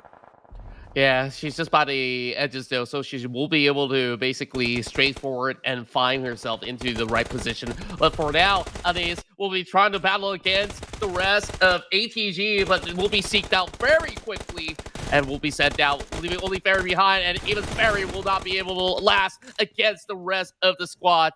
ATG and Sneakers secures themselves 2 points. Meanwhile, 4 rivals still closing in. 1 tap is the only one that's going to be healthy and alive, but not for long, as ATG 6 gets 1 in the back, and of course, 4 rivals secures yet another point. Here comes a Molly. We're gonna have a barbecue here. 1 tap, where are you gonna go? Literally, like her name, 1 tap is all she needs to stop her from getting out of the way. But 1 tap not allowing her to give that point away. Gonna go down to the play zone instead. ATG as well, going outside the play zone. Not allowing the point, not allowing the rotations to come through. And now we're down to our final 4. Mivix all alone here in the blue zone. She has to come into that. Not sure how many med kits or med health packs she has, but the sprays coming in from DBD are just so very strong right now. Nearly clips out a member. And for DBD, they have a huge area of coverage, but 4 rivals will be the first one to breach into the circle. That's right, and it's going to be on open ground terrains as well. So the biggest challenge here is to deal with IHC Goddess from the back, and also DBD. Now, sending some shots back towards the side of IHC Goddess, with Cherry now being distracted. This is time for Lilac to basically strike right back, but they won't be able to find those angles just yet. There's still a couple of covers by the rocks, while the rest of DBD, they are forced to leave the shelter, and Cherry will find that pick against Vince. DBD wants to breach the circle there, but for 4 rivals, they have the upper hand advantage in terms of terrain. They do have some rocks for coverage. Yins is knocked down, some smokes is out just to give them a little bit of space, but Panda will be the one get picked off there by IHC. Lilo as well in trouble. The firepower from both sides coming through, but there is gonna be a response. Mikasa will be the one knocked out next. Cherry rushing out forward. They need the strength in numbers. Gonna pick up Lilo here, hoping that no one will be actually spraying into the smokes area. Now for 4 rivals, you seem to see them a little bit more quiet this time because they would rather just kind of let these two teams fight. But the circle will be pulling toward the southern side here as the other members, and it's going to be in the favor of IHC. And this is a good thing for them. They don't have to move. This is absolutely huge for IHC. All they have to do is just to wait for them to run right through, and they've already scouted out ahead, found the rest of the members of 4 rivals, and will deplete them to the ground for now. And DBD, they have never been able to enjoy the advantage of the circle, and this time around, they just really have to find ways to wait it out until 4 rivals falters to the hands of IHC. Unless if they do have smokes, then maybe there's a little bit of chance. But the payoff happens with Victoria falling off, and this opens up the doorways for both teams to march up ahead. Yeah, for IHC. One already out of the way, and Sora is just is already knocked down. A little bit hard to get those, but Mikasa is the one that says, you know what, I'm just gonna be spraying. Immediately finds Panda, sends her to lobby, dwindling the numbers of DBD. Cherry is the second one to go. Oh, so very close. One member still up right now, as the other 2 are just so very, very low. What are you gonna do? How are you gonna reset? But 4 rivals now in trouble as they get shut out from 2 angles. Lilo rushing out forward by IHC. They find her at 2 different sides. And that's it. Winner, winner, chicken dinner. Gonna go to IHC with Anna 4 eliminations in the bag. Seems like today is the day of domination for the Mongolian squads. We started off with Stalwart Esports, and this time in round 3 with IHC Goddess to be taking the big win. And what a fight that was, where you see all the goddesses were so ready to take on the squads out there. Of course, with that shift of that circle, not giving any form of advantage back to her side of 4 rivals, though they did play very well in this matchup, where we saw Chibi scoring tribulation points and the rest of the squad has gotten 2 APs of their own. So hopefully these points should be able to match up when the scoreboard pops up later on. But DBD comes up with another consistent performance here in the top 2 of the standings. Man, BV by far, this particular match in particular has given really shown us what exactly they can do in terms of teamwork, in terms of firepower. Their long range, short range, so very good. With XQ playing in the back line, giving support to their teammates, rushing up forward. It gives them so much support in terms of firepower, in terms of coverage, in terms of information as well. Regardless, the circle was not in their favor. It was so unlucky that they were caught in the battle of the circle. But this time around, despite the fact that 4 rivals had a very bad first and second round, and third round, they're really coming back on top, showing that they are able to play aggressive if they want to, given the right circumstances. For DBD this time, I think what they had in mind was, we weren't really able to take these fights. We weren't able to just keep surviving as long as we can. Let's just play the survivability game. Let's play positioning. And I think it worked out great in their favor until the crossfire happened in the 3-way fight that we saw in the last round. That's right, and wow, that was quite the intensity that they had back in Sanhok. So I believe that we need to basically get ourselves a little bit of a break as well. So we'll definitely be joining you guys once again with another 2 maps to go to conclude the grand finals of FSL PUBG Mobile Open 3. So we'll be right back after a short commercial break.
adventure.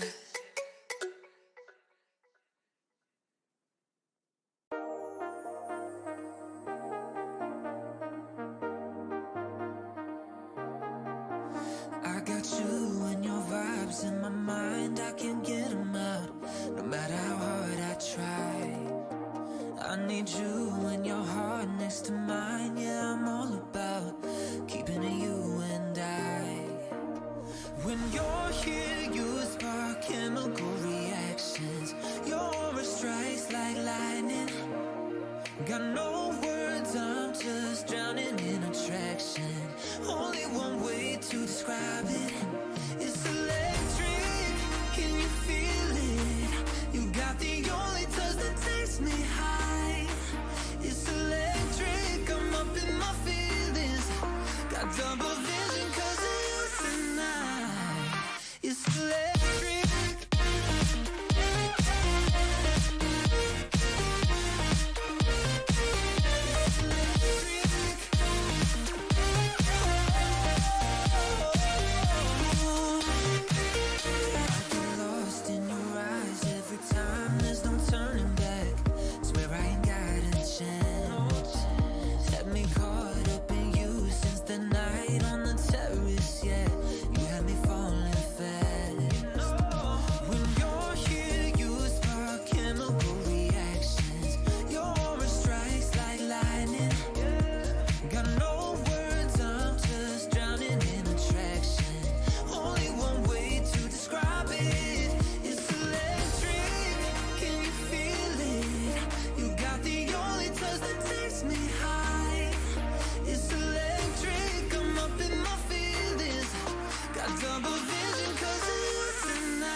There's no doubt, gotta get out of this small town. You took my heart from me, now you're everywhere I see.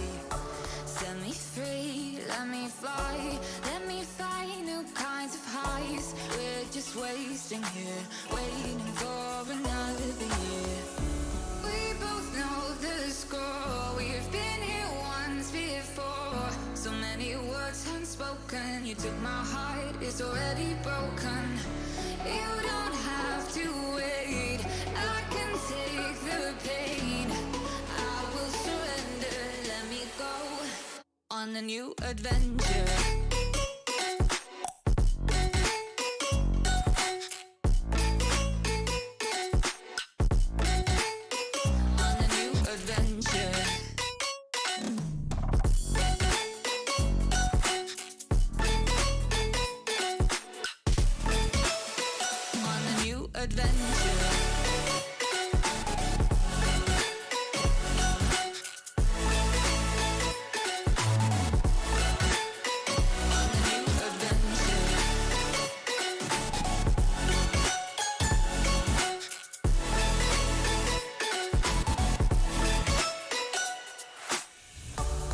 me go, it's my time. Watch me build another life. Find another space, explore the world and find my place. Hope you find some peace of mind. Hope the night was worth your time. Threw my heart away, we won't see another day. We both know the score, we've been here once before. So many words unspoken, you took my heart, it's already broken. You don't have to wait, I can take the pain. I will surrender, let me go. It's a new adventure.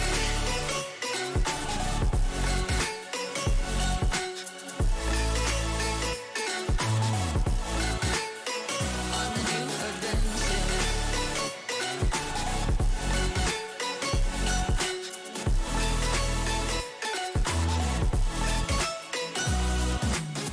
You'll find me dancing on my own. Nowhere to be, nowhere to go. In the rhythm, I don't think of you. Don't call me up when you're feeling blue. You'll find me dancing on my own. Nowhere to be, nowhere to go. In the rhythm, I don't think of you. Let me go. It's a new adventure.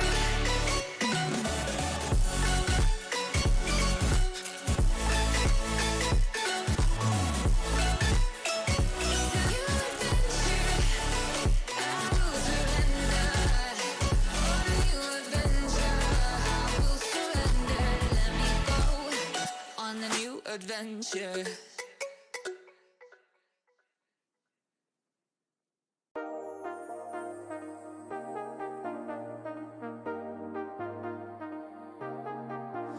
I got you and your vibes in my mind, I can't get them out, no matter how hard I try.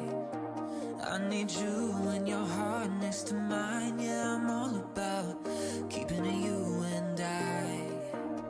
When you're here, you spark chemical reactions, your aura strikes like lightning. Got no words, I'm just drowning in attraction. Only one way to describe it. It's electric, can you feel it? You got the only touch that takes me high. It's electric, I'm up in my feelings. Got double vision 'cause of you tonight. It's electric.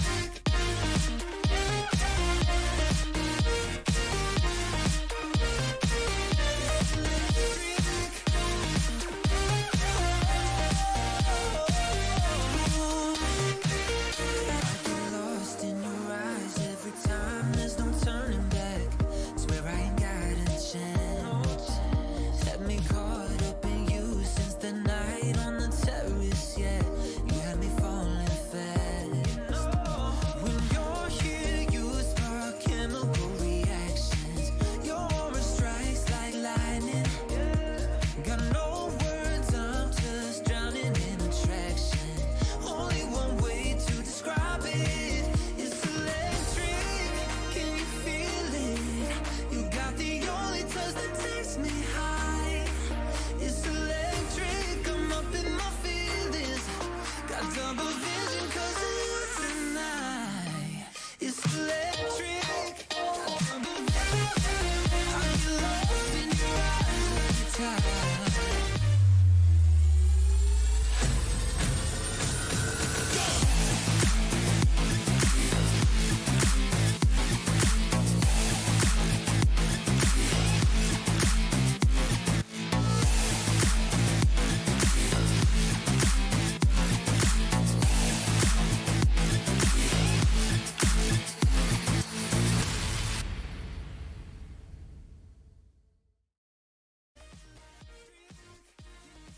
Welcome back, everyone, to the FSL PUBG Mobile Open 3 with me, Tashbunny, alongside Qontra. We're your casters for today. First 3 maps already done. Erangel, Miramar, Sanhok, and we're seeing the chicken dinner sort of change hands. No back-to-backs just yet, as everyone tries to maneuver and figure out how exactly each map is played. Exactly, and overall, I think like we've already seen some of these teams finally getting themselves a lot more of that momentum up and also great opportunities out there. So the chase is on to see who will walk away as the champions of the FSL PUBG Mobile Open Tree overall. So far, we've already had 3 teams to be able to celebrate that chicken dinner, but the other teams are still trying to make a mark in the tournament as we start off here from 16 to 9th place. We have Maruka Ladies who only secured 9 points. Stronghold will be on the 15th spot, which we see them almost taking out some of the players of Damrem inside of Sanhok. So we have also Mata Ladies who were caught in the crossfire inside of Painan and didn't really walk out with that many points, only securing 1 point in Sanhok, and that leads up to 13 points. 15 for Scarlet Roses, who also walked away with only 1 point back in Sanhok. But Damrem, though, they had a massive performance here with a lot of takedowns, and therefore they walk away with a little bit more, but they still tie up with Scarlet Roses. For against Maxine, didn't really have the best of luck this time around, and 80 plus Ladies has got a massive 9 porter in that previous round, but still insufficient to cut it into the top 8, while I-Team Huntress were one of the earliest teams to bow out inside of that map and only had 18 points, where back to where they started back in round 1. I think what's really exciting to see is 4 rivals coming out of the Ashes, round 1 and number 2, only getting 1 point each, and now giving themselves 19 points, bringing them to 20 points. BV now with 21, and Magna Ravens with 23. ATGS Terra with 26. Unfortunately, had to go down to the circle, I believe, because they didn't want to give out too many points, and FTSLR Hera tried their best, getting 4th place with 27 points. 35 points for the IHC Goddess, despite the fact that they managed to get a chicken dinner. And now for Stellar Esports with 38 points, but DBD Rubies is the one to come out on top. 46 points in total, which just shows how aggressive they have been in that particular matchup just now in round number 3. Regardless, as we move on again to as we go Erangel, I think what's really important to think about is the fact that some of these teams are finally warmed up and ready to go, especially with the rise of 4 rivals here who started off the day pretty slow and they didn't have the best points when it came to day number 1. I'm really curious to see how exactly they will be adjusting themselves as we go into Erangel again. Regardless, this might just be a map they're more familiar with. I'm not too sure about it. Well, I just really want to quickly highlight that some of these teams have definitely bounced back from the gutter, and that is such a great sign for everyone in this competition overall, that there is chances for them to take, and they definitely will have to get it whenever that comes right in. So let's hop over to our next map as we are prepared to take on Miramar this time around. So one thing that I really want to highlight was DBD Rubies. Now they're sitting at the top with that 2 consistent rounds that they've managed to secure back in Sanhok as well as in Miramar overall. Back in their group stage, they only managed to secure a top 4 finish. So I would say that this is a very huge, significant improvement in the span of only 3 rounds. You know what's really interesting? The fact that today we are seeing some very, very skewed flight paths. This time, it's going to be from Torre El Humada all the way to Puerto Paraiso.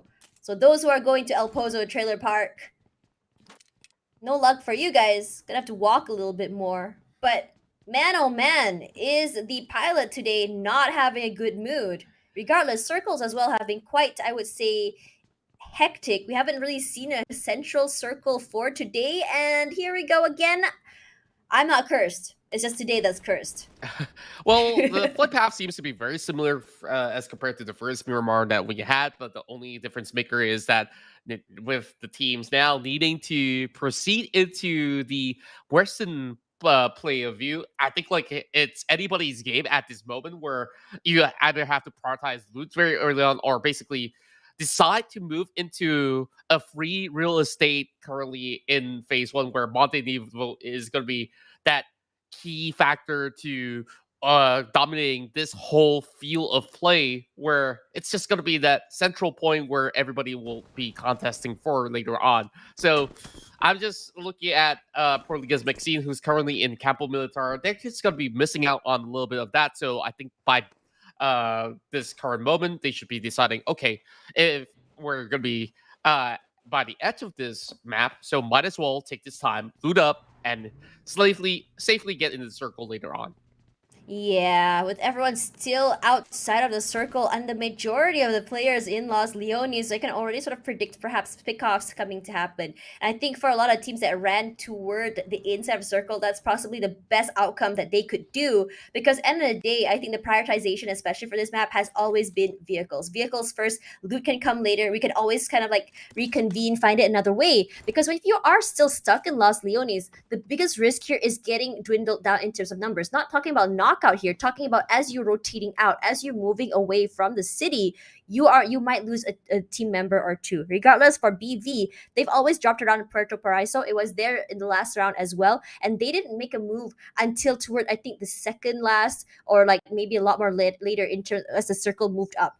Regardless, as we look at the other members here, MQN from La Cabrera, and if they go to where the crater feels and they go upwards and they hold on to the area, that could give them a lot of value as well, given the fact that some people are going to be rotating inside. Mhm. And those long range shots can be massive. That's true enough, and I guess for now, many of these teams are keeping themselves busy, getting whatever stats that's necessary for themselves. As the rest of FTSR have always dropped into El Pozo, they will Contra, I have a have a question for you. lot. I'm so sorry for cutting you. What are Mhm. the odds of getting a Minas del Val or Valdemar circle? I mean, that's well. I'm just thinking of it. It's very unlikely Aw, because man. when it comes down to the edge of it, like I don't think it's just gonna be swinging all the way to that corner of the map. But Ladriela, entirely possible. That's gonna Yeah. be some areas of the hills where teams do not look forward to fight. Is been a little bit more treacherous for those who find themselves on the lower ground instead. So, of course, now with this current circumstance, I think like most often than not, teams are just waiting it out until they get themselves a little bit more of a, a firm location for them to be uh, planning themselves into a spot inside the circle for the moment. So by phase one, I guess like they do have about like what another 4 minutes to go before it really closes all the way in. So they could just take their sweet time. There is no point of rush, no point of taking up any form of fights for the time being. And therefore there is just very low commitment, even though we did see 3 teams inside of Los Leones. That it is big enough to fit every ladies out there that's hoping to get a little bit more of a safe space. Now for I team, I think they've had, I would say, in terms of their runs, while they don't have like the most successful runs, I think that in terms of firepower, consistency, teamwork, they have really caught my eye. They are not necessarily a team that plays very, I think, separated. They do have a system of a 2-2 as they go into fights, and they will definitely push out together. And they're not afraid to make noise and just kind of react when it comes to those teams passing in front of them. And they're very proactive in terms of getting their locations to a circle. So I'm really liking how they make their decisions, how they want to rotate, when exactly they want to move. And I think in terms of their positioning, other than buildings or compounds, they've been actively going for Mm. those high grounds. Like look at them right now at Chumacera. I'm really liking where they are, and they can actually go up if they want to. They Mhm. can go for those long range shots as well. And that's definitely important, especially inside Miramar. You're seeing STE to be eventually doing the same. For Rivals currently taking the high hills right in between El Pozo as well as Hacienda That's del a Patron. nice area, honestly. Exactly. So with that being said, like teams that are going to be passing by that highway, they're just going to be clipped out overall. So that's their game plan. As many of these teams have yet to move into the area of play, but once they do, that's where they will be able to find some significant points, so long as they do land their shots perfectly. Well, Mata will get themselves onto the Picado Hills instead. That's also another area where you could basically get a great glimpse of everybody else passing into Monte Nevo. As we move on, I think a lot of players are starting to move into this circle now. MQN, They went up toward La Cabrera, moving down toward Crater Fields. And this is great for them because just now we saw that they were moving there. They went up toward La Cabrera again and down again. I think in a way they were trying to make sure that we get this area but keep it clear so that if we were to come through later, it'll be no problem. Now the area as well I'm talking about is that no one is going toward the western side, but everyone wants to play toward the middle as well. It could be Lilo right over here. I love her backpack! Look at that! So very cute! But Wait, coming is back to that what I an was saying, Indomie box? it's an Indomie box! I didn't even know this I never actually knew is that in the existed. game! Wow, thanks for pointing that out. Like, I didn't notice it. Like, Lilo, definitely do have some great supplies. I definitely do need that as well for myself. Yes. So, let's hope that that will be able to last her through this whole drought in this desert dune. So, with that being said, of course, water treatment provided her with enough hot water to cook some. What? It's not going to be working all too well when it comes down to securing the package while you're driving, if you're going to be driving like that. So, for the meantime, of course, DBD is still far from where they need to be, and they're driving into a cluster of teams where just side by side next to them, and that is going to be Cherry losing out that package of Indomie eventually. Oh, that's so unfortunate. Cherry just driving straight into two crossfires there in the area. Mortar tries to find Lilo, the main carrier of the Indomie. Not gonna be happening as Ruby, she's trying to kind of spot out where the other members of DBD can be.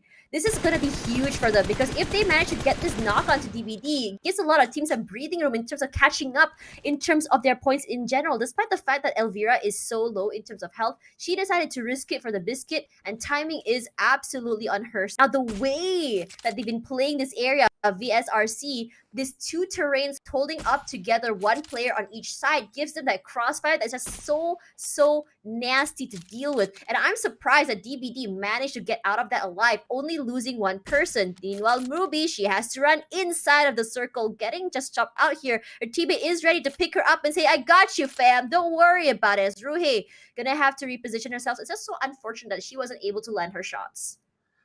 Well, it's still a very long range to cover from, and plus The it's a bullet moving drop is target pretty after all. scary when you think about it. Those Yeah. players who understand bullet drop, they're on a whole other level. We saw that from XQ just now, and she is huge. And speaking of huge, Lilac will be picked off here by Duka. Yeah, that's a really great spray with the M4 overall, but 4 Rivals should be able to resuscitate the fallen member in the meantime. While Muffin finds himself a pickoff against a member out of DBD, I do believe, as Panda Ara will be the first one to drop from the team, and therefore this is looking to be a little bit dicey for those who are currently planted across the creative fields. So it's going to take a while before we get to see a little bit more of a 4 versus 4 action. Speaking of which, we're going to be having a glimpse of the minimap for the time being. ATG taking their sweet time to move in from the Valdemar section, but there's also Scarlet Rose who's slowly climbing up those hills as well, but everybody is currently on wheels. FTSL are hoping to find those targets, but nobody's passing by for the time being, so maybe they just have to sit around a little bit longer. But back to the side of Damrem, they will be locking DBD in place, and therefore they don't really have anywhere else to go. Man, this aggression from VRSC has been huge if you think about it.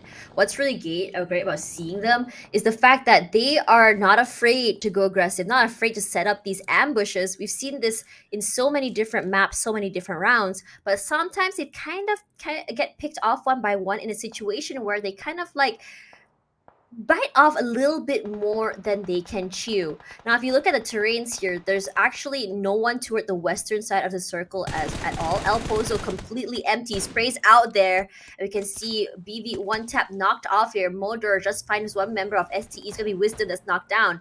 Modor has been very aggressive this particular round with host shots, and this is actually gonna be rewarded to her, giving them one elimination point. Wisdom still very much alive, trying to spot out the other teammates, using Wisdom as, I would say, a bait, if you may, but Wisdom still holding on to the area. Ruhe moving up to her, slowly taking their time. The car, I would say the tires have been deflated. With Rohei bringing a bigger, I would say, vehicle can give a lot of value in terms of coverage for them to get the pickup. But for Lilo, she does find one. It's gonna be Shabu.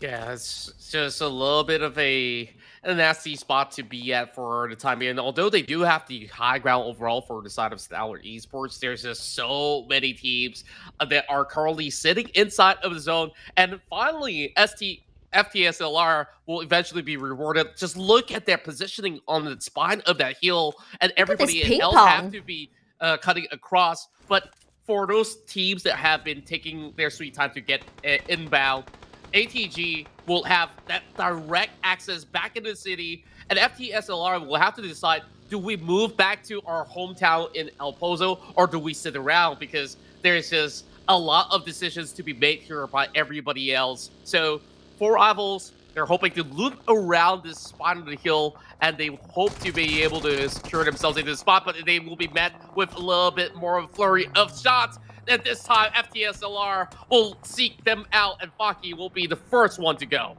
Oh man, great game from 4Rivals last round, but now they're already down by one player, Chimmy 8. They really need her. Lilac trying to go for the pickups here, getting shot at from so many different angles. She's running out of time.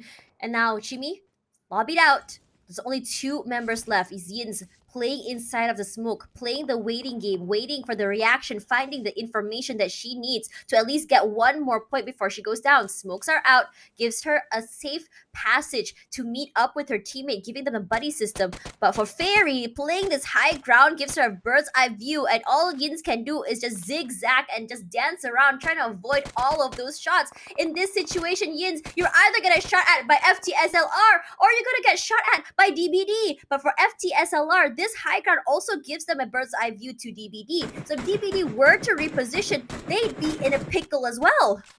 Exactly that, and the FTSLR, they've been waiting for this moment for the longest of time, and finally they reap the rewards with 2 points, and maybe even more if DBD decides to go out. So they opt to take out all the tires necessary, so they will be stuck in this position, and these points are going to be freebies after a while. So unless other teams that are moving in will be able to challenge them from this high ground advantage, I don't see a point for FTSLR to eventually move out. And now they even scout out Mata ladies over on the far stretch of the warehouse. Man, this high ground has given them a bird's eye view onto everything that's happening in this circle. They have their vehicles there, allows them to reposition. They have the crossfires coming through, and they can easily feed each other all the information they need. Now for 4Rivals and DBD, they're stuck. If they were to walk outside immediately, it's going to be a shot, or rather hell from above from them. What are they going to do here? But as for the other members of Mata, they're going to get shot at as well. So this is a situation where you kind of have to force the team FTSLR to move away from the train. But what is going to force them out? The circle isn't going to be shifting toward them. Unless, of course, the circle ping-pongs to the left, it'll be a whole different story. We'll definitely have to take a look at this hard shift that's going to be happening. And this time around, FTSLR are forced to get down from the high elevated hills instead, while the rest of the squads coming from the southern side suddenly have that form of advantage. Therefore, with them driving out, Mata ladies might just actually be the ones that pick off the rest of FTSLR that are trying to move into the fields. But Irene opts to take the safer route possible. They were starting out from El Pozo, and they know that there's not going to be any challenges for them to get back into the city, so they will opt to do so instead than to go into the open plains where they could easily be shot. So smart measures overall, but look at Pro Gas Vaccine. They're about to bump into the rest of the members of FTSLR, while the fights over the bottom side of the map aren't taking place just yet, but eventually they will be forced to do so. Great reposition and a knock as well. This is huge as Enna does get knocked down. Victoria pushes up for ETP. She wants to get those picks if she wants to. There we go. Gonna see already. Fairy finds a member again. Fairies has been huge when you think about it from FTSLR. She's very, very proactive. But coming back to IHC, with one member knocked up there, it's a little bit hard to get the revive, but Sora does eventually get it. The reposition to come around there, they want to try and sandwich, or rather, I would say, go around or pincer the members of ETP. But these smokes are not allowing them that safe passage, or rather the information gathering they need. But Mikasa Gonna be throwing out some nades through. Doesn't hit anyone just yet. Victoria does find Eevee, but it's gonna be from I, not from the team that you're actually facing right now. For me, Vix on the other side, gonna give some firepower to her teammate as she goes through, but Susu eventually does get hit, but doesn't go down just yet. But for now, the left and right, C wins this, regardless, nearly going down herself. That's absolutely huge. Susu has to be picked up on the other side, is in trouble. Vix as well as IHC is looking to push up. C not able to get the reset just yet, but she has to prioritize herself before she gets those pickups, just in case she goes down. And thankfully, she does have a little bit more space to be able to get those revives done. She's only got bandages, though. Like, it's not going to be effective. So might as well just go ahead, pick up your teammates before anything else. So Stalwart Esports now pushing forward, trying to squeeze right into this really tight space where shots are also being far from the outskirts at the very same time. Stalwart Esports will have Wisdom to be the first one to be pinned down to the ground. Mata Ladies finally getting a little bit more from this gatekeep that they've been setting up for so long. But yeah, they Wisdom were there for a long time. Bleed out overall. And finally, it has paid off. Yeah, they were set up there for the longest of times, and Wisdom is just running out of time. Ruhei, wow, extreme driving coming through, crashing in. She wants to get a little bit of value here, at least get a pick off. But Mata, we can see they're putting a ring around the Rosie with her, using the building, just kind of like going, pop goes the weasel. Are you on the left? Are we on the right? You have no clue where we're gonna be. The damage coming through here from Ruhei, probably a little bit aggressive, biting off more than you can chew, and suddenly it's only Duka left. What are you gonna do? Because with Duka, she's out there in the open, and suddenly the whole team is now out of the game. And if you look at the circle there, hard shift to the northern side, this is not a great situation because a lot of teams already set themselves up on the high points of the train on the bottom side. And you just take a look at FTSLR. They just planned this out so well. They know this like the back of their hand as they start off from El Pozo itself, but now being met with a lot of challenges. MQ and Radiance are currently in a deeper end of the city itself, so I guess like there's a little bit more of a leverage where they can get good enough of a cover, but not enough to actually form an engagement, while Baraka, they're just driving on the outskirts, and they will be pincered out by multiple angles, and now it's only down to Piano on this form of a stretch, hoping to basically save Elsa in the meantime. While looking at the side of Mata Ladies, they finally move forward, and they will pick up those pointers. Bam Bam, the first one to secure it, and they will crush out another team, but it's going to be Irene that will also steal one away. Oh man, FTSLR has been so proactive this round. The repositions have been huge. But if you look at SR as well, they're trying their best to do, or at least imitate the way that they play in terms of, not imitate, sorry, but they've been playing a very similar play style in terms of how they want to reposition themselves. Not as aggressive as FTSLR. And for FTSLR, despite the fact that the northern side is just so packed with so many different teams, they welcome this. They enjoy this. They were the first to get the best location in terms of where they are the map. So for Styx, she's trying to play a little bit more aggressive. She's trying to get those picks onto I. And Eevee does not land any shots onto her, but Styx will be the one to be eating the damage instead. She still tries again around number 2. Her teammates are here to back up, to give a little bit more firepower. But then again, when they're at this situation, while they do have the high ground here, getting down is going to be a problem for them because all eyes are trained on them. Everyone knows where exactly they're going to be. They can play a little bit more passive, going the other way around. But look at that. They don't want to. They want to take this fight, but they're taking out so much damage. So at what cost are they going to try and hold on to this area? Well, they will still have to hang in there for a little bit more. They do have a little bit more of a spacing, but it's just going to be a little bit tougher if the next phase shifts further into the city, where they don't really have a free real estate. Just look at every single building. It's just being occupied by all the other teams that have been able to plant themselves in for the longest of time. DBD, though, having one member being knocked out, while Das is finding her way through all of these areas of play. Scar Rose inside of the warehouse, and they did spot one that's moving around. Styx still gets one more point back in return for the team, but it's only 2 points that they've gotten so far, and still 9 team remains. And thankfully for ATG, they don't really have to worry too much. The circle is inbound, just a few steps away, but they definitely have to clear the sector. Sarah, Her eyes set on ETP. Shouts out toward them. None of the shots are going to be hitting just about yet. But you can see the fight happening toward the southern side here as everyone is trying to fight for an area here. But end of the day, I, having this little terrain to work with is giving them so much value. If they're able to stay quiet, if they're able to work off that information, they can just go for picks and then reposition a different area. If they're able to get the crossfires out, they can get, kind of dwindle down the numbers instead of going head on a big fight. Regardless, I would say that this is a very, very difficult terrain to work on, as you can see in terms of how they want to move. That terrain in the middle is not going to be allowing them to actually move forward quickly. And if this whole area is just so open, if they were to go to the middle fast, it would actually mean their downfall, as so many teams are crossing around each other and just hungry for those kills. That's right, and ETP is probably to such a great position while Stella is being forced to take up this fight, where every other team is basically swarming right into this water treatment, as Rita finds one against Evie, one member down for the side of I team overall, where Sarah is just holding on, only 3 first aid kits to be able to work with, while ATG, they find themselves forward, and they are going to be able to dominate the central area of play. Styx, once again, wants to push up.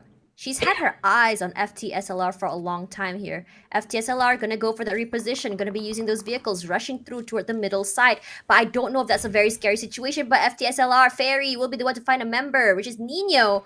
Picks her off right now and see if you can see where she is on the other side. She does get knocked out. She's in trouble. Don't know if that revive is gonna be happening because she is all alone. But for Fairy, she does get traded out there by Chi in return. But for the other members on the outside, trades on trades, as Linz also gets picked up. And many of all these resources are slowly depleting for all the teams out there that has been throwing out a lot of these smokes just to cut through. So Anise, she's just trying to play it safe through these rocks, but these smokes coming in the form of red aren't exactly helping her to remove the attention being given from the side of ATG. While Irene does get a pick up, 18 plus will lose C, and overall, it's going to be ATG that will be stealing the point away. Well, of course, actually, it does get secured by the ATG member after all, but just look at the swarm of teams coming in from the city, where shots are being fired from everywhere. Boulder gets one, and Styx still survives. Oh man, her being near the car is just giving me so much anxiety. The car might just explode, but Lot eating up some damage, gonna be hiding out inside of this shack. It's gonna be safe for now if you think about it. But I would say, given the fact that FTSLR, they're just so aggressive in holding on to that area. Like, anyone wants to push into a circle is gonna be a huge problem now. For ATG, outside of the circle, they need to move as the circle starts to push forward. But for ETP, what are you gonna do? You can't even rush through, because if you were to move out, it's a 1 versus 4. Rina gonna get the pickup on her teammate here. You do hear more shots, but no one is going down just yet.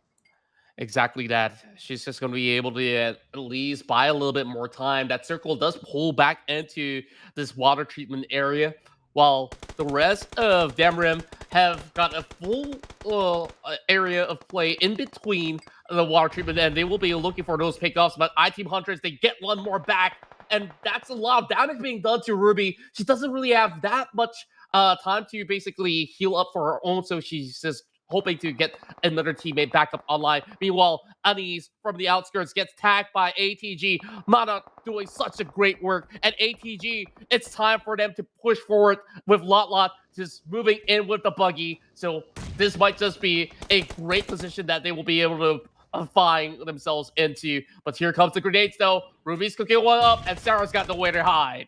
Ooh, it did not clip onto her, but she has to move. No shots actually hitting onto her. She's going zigzagging left and right. She's still holding down the line. Not moving out, but now she finally shows herself. It's a little bit of damage. Gonna be meeting up with her teammate at the bottom side. Blue zone slowly pushing up onto them as ATG pushes up. But for VRSC, this high ground is giving them a lot of value. They can see everything from here. They can just prone down if they need cover. But for ATG on the bottoms, they're out in the open. This is a scary situation. Thankfully, no long-range shots yet coming through.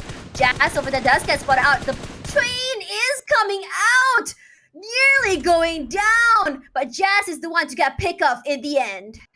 And ATG, they do have the numbers to work with, although there is some elevation for Ruby. She just gets so much damage being done But ATG, they're just slowly trailing right in, and eventually once they do get into the circle, things are not going to be able to protect. Ruby finally gets picked off, and there's just no clear-cut way as to how she will be able to survive. As Motor, she's being spotted out as well eventually if she does stand up on her 2 feet. So things are not looking all too good for inside of Demrem. But then again, ATG with this wraparound, having the Huntress to be turtling right in, I guess they're just going to be waiting for time until they find an answer. Lot now going for the pickup though. This is going to be a real tough one to crack as ATG, now with the numbers, should be able to eventually look for a closure in this matchup. Lot just now, she held a crosshair where the player was, held onto it for so very long, returning that fire as well. The reposition must have been a lot better if that were to happen, but that didn't happen because right now, I can get picked off. One more player is down to Sarah. But in this situation, when you are sandwiched this way, what are you going to be doing? Sarah's still stuck there in a rock and a hard corner. What are you going to do? Because on top of you, you have VRSC. In front of you is ATG. VRSC choosing to go down to the blue zone instead, but Lot will be getting the second pickup in this fight to give them a team another point. And suddenly Lot, the aggression coming through from her. She is on fire, drops down, gets a kill, finds another one as well. It's going to be Annie's, and winner. Chicken dinner. Gonna go to ATG with Lot on fire. 6 eliminations in her pocket. What a perfect play coming in from Lot. She's just basically tearing down the competition overall. And you just saw how ATG didn't approach it by going into the city. They want to sweep around the edges. They were in a tough position until they do get a little bit more of a glimpse of how the final few zones will be played out. And from there on, you just see them slowly getting picks after picks where other teams were hoping to move out of the way of El Pozo to get a little bit more of a safe refuge in the zone. But the problem is there's just no spacing to work with. You see, everybody was stuck onto that water plant overall, and I'm not even certain if they could basically hold on for anything at all. And with the numbers advantage, they have overwhelmed the likes of FTSLR and also I-Team Huntress that has been able to at least bounce back up from certain deficits that they've dealt with for the past couple of rounds. So all hopes is still alive for the teams that are currently contesting for that #1 spot. And this time around, we see some of the big teams to be bowing out much earlier. To my surprise, IHC Goddess, one of the big winners of the past couple of rounds, have been falling through, and Bon Vivant was also walking away with no points gathered inside of Miramar. So it is a very big shift when it comes down to how the standings will look like by the time we tabulate all the scores.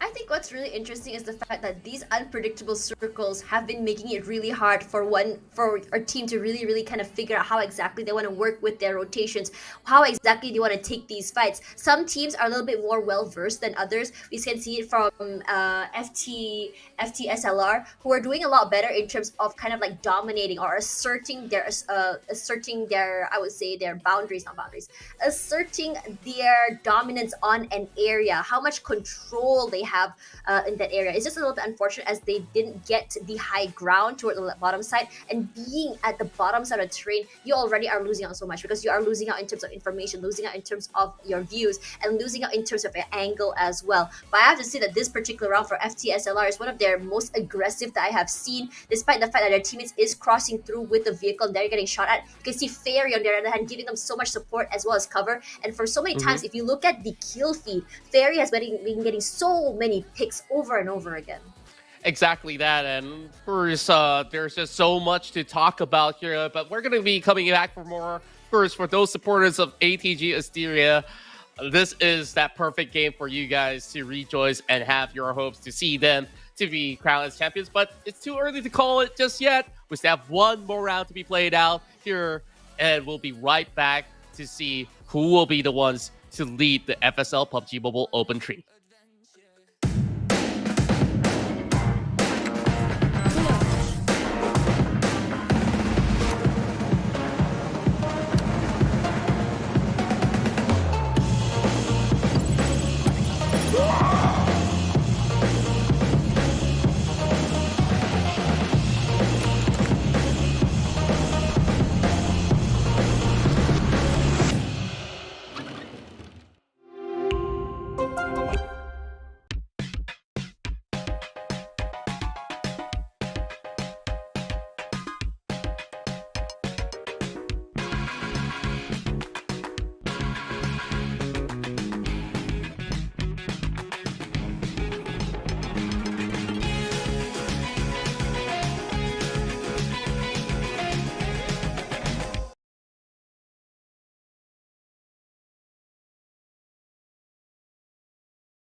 got you and your vibes in my mind, I can't get them out. No matter how hard I try, I need you and your heart next to mine. Yeah, I'm all about keeping it you and I. When you're here, you spark chemical reactions. Your aura strikes like lightning. Got no words, I'm just drowning in attraction. Only one way to describe it. It's electric, can you feel it? You got the only touch that takes me high. It's electric, I'm up in my feelings. Got double vision 'cause of you tonight. It's electric.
There's no doubt, gotta get out of this small town. You took my heart from me, now you're everywhere I see.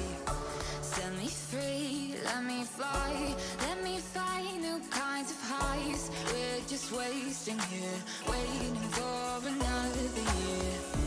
We both know the score, we've been here once before. So many words unspoken, you took my heart, it's already broken.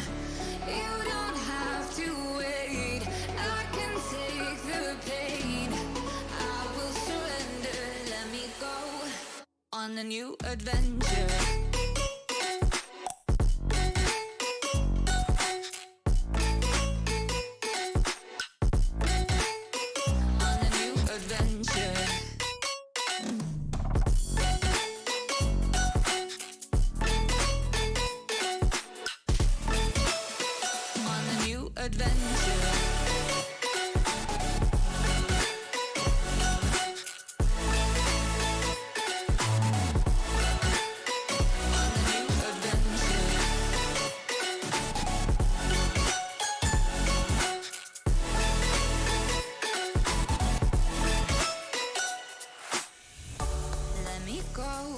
my time, watch me build another life. Find another space, explore the world and find my place. Hope you find some peace of mind. Hope the night was worth your time. Threw my heart away, we won't see another day. We both know the score, we've been here once before. So many words unspoken, you took my heart, it's already broken. You don't have to wait, I can take the pain. I will surrender, let me go. It's a new adventure.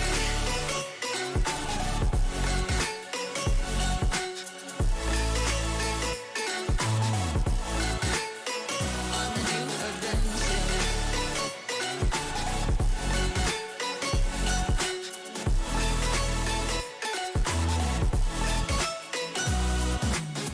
You'll find me dancing on my own. Nowhere to be, nowhere to go. In the rhythm, I don't think of you. Don't call me up when you're feeling blue. You'll find me dancing on my own. Nowhere to be, nowhere to go. In the rhythm, I don't think of you. Let me go. It's a new adventure.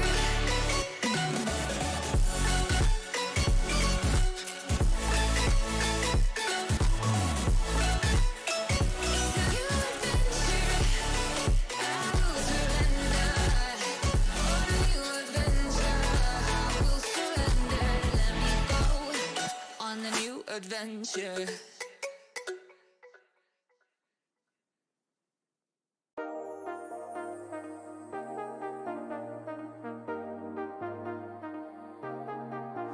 I got you and your vibes in my mind, I can't get them out, no matter how hard I try.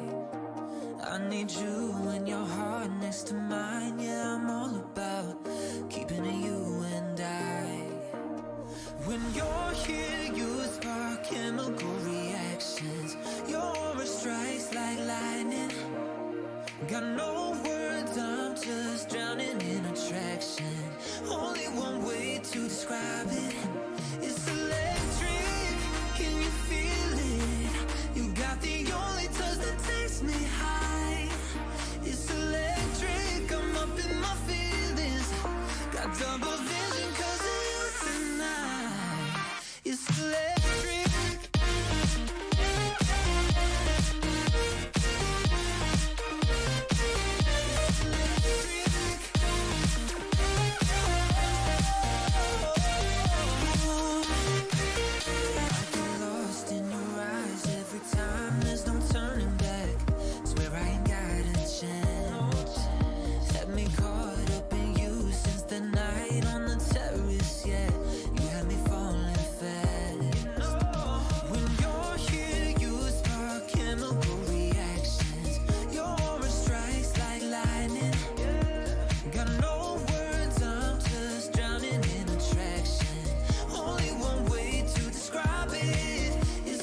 Welcome back once again to the FSL PUBG Mobile Open Tree, all brought to you by Intel and Yahoo. My name is Qontra, and this is Tashbunny. We're in for our very final round here in the grand finals, so we'll see which team will be the one sitting at the top after our last round in Erangel. Tash, I think like we've already seen the couple of maps that have passed us, so is there any hot favorites by now that you're eyeing on to be able to take that? I know I'm kind of throwing you on that spotlight for the time being, but any names pop up in your head right now? I really want to see FTSLR come out on top. They've been very aggressive, very reactive, and also proactive in terms of taking up space, holding out their line, and also having a great teamwork and communication. But at the same time, I want to see four rivals come up on top as a longtime fan of the team. Regardless, looking at just now, as we look at the scoreboard, it looks like for MRK, they'll be the one at the very bottom. But what's really making me really happy about this is seeing the fact that all of these teams managed to still get a lot of points today. And looking at that, Marikar Ladies now with 10 points and Stronghold with 13. Pro Legas today managed to get 18 and Mata Ladies with 19. Look how nicely tight the scoring is between number 15 all the way to number, I would say, 9. A 25 for four rivals limitless, pushed down to the second page once again, and Scarlet Roses with 24, 23 for 18 plus ladies, and Bon Vivant with 21 points.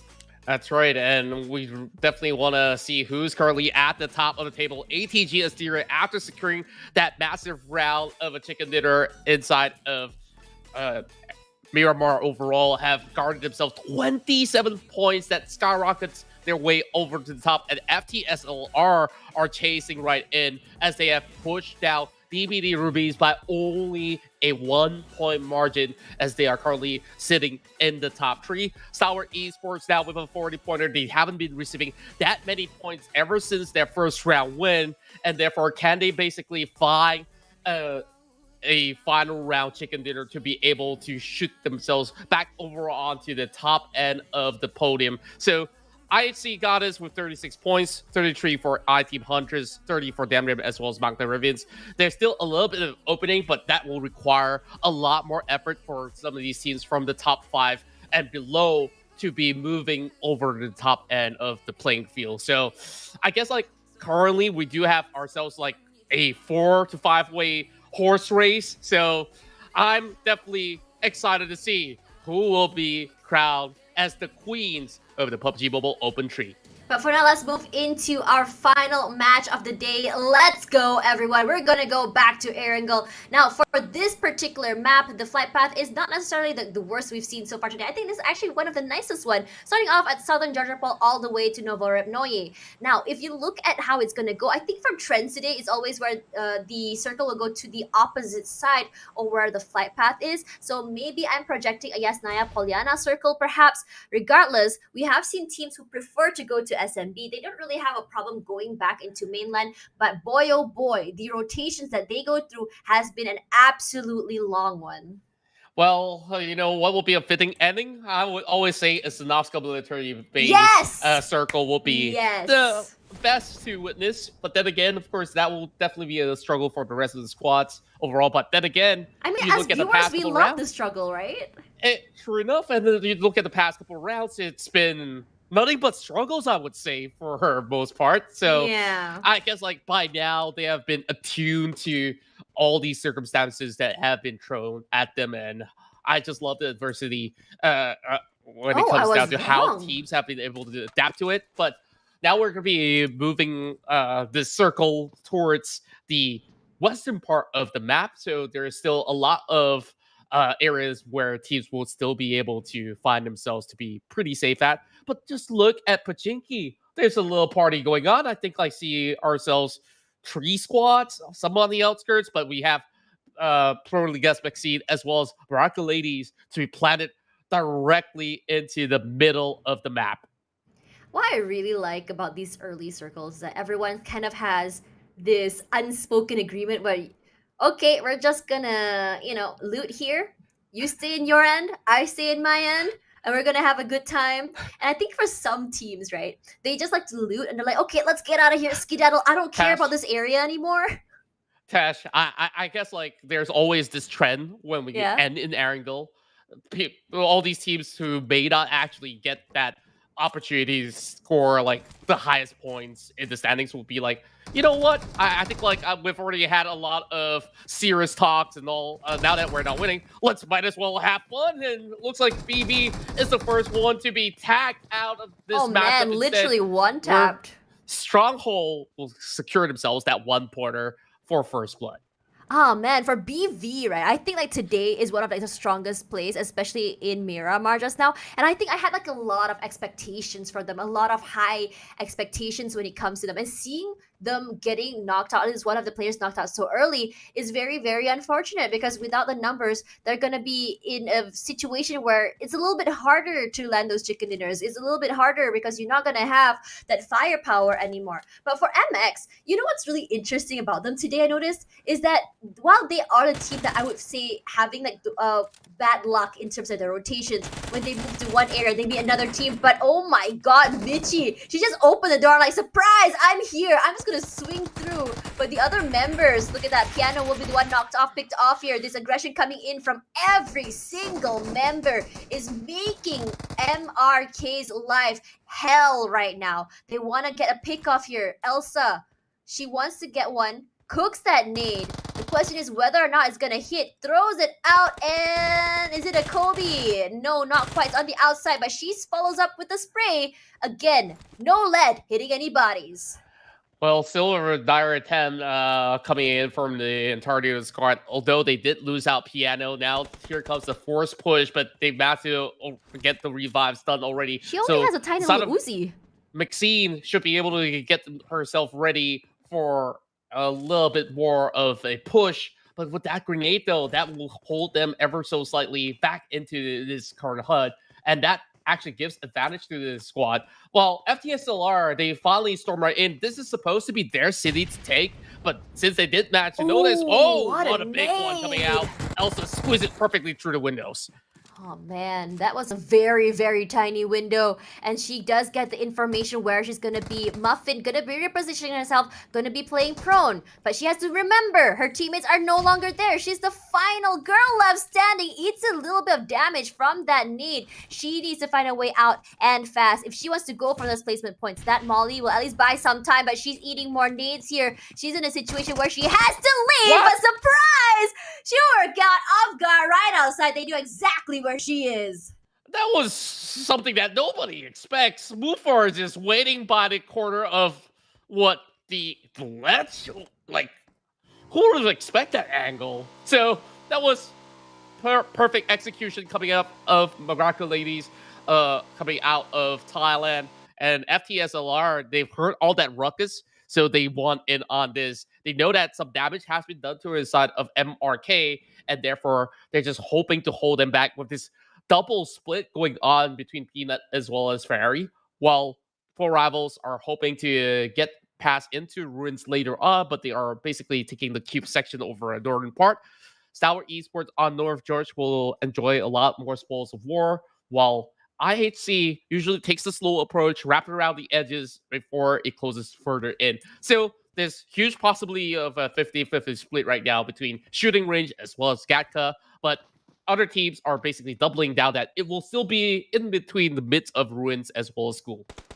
I'm surprised there's no one at shooting. Everyone's playing on the side there, but toward the side of Gatka, the southern side, no one there either. It's still quite early, but everyone is prioritizing that area toward the middle. Georgia Paul, Ruins, School, Rozok, and I'm honestly not surprised at all because this is the area where you want to kind of be at because either the circle will go up toward shooting range or go down toward mainland. Regardless of this, look at how convoluted, again, it's always toward the eastern side where we see a lot of players coming through, and this is why it's important for you to hold on to an area early because you don't want to get caught off guard as you're rotating into the circle.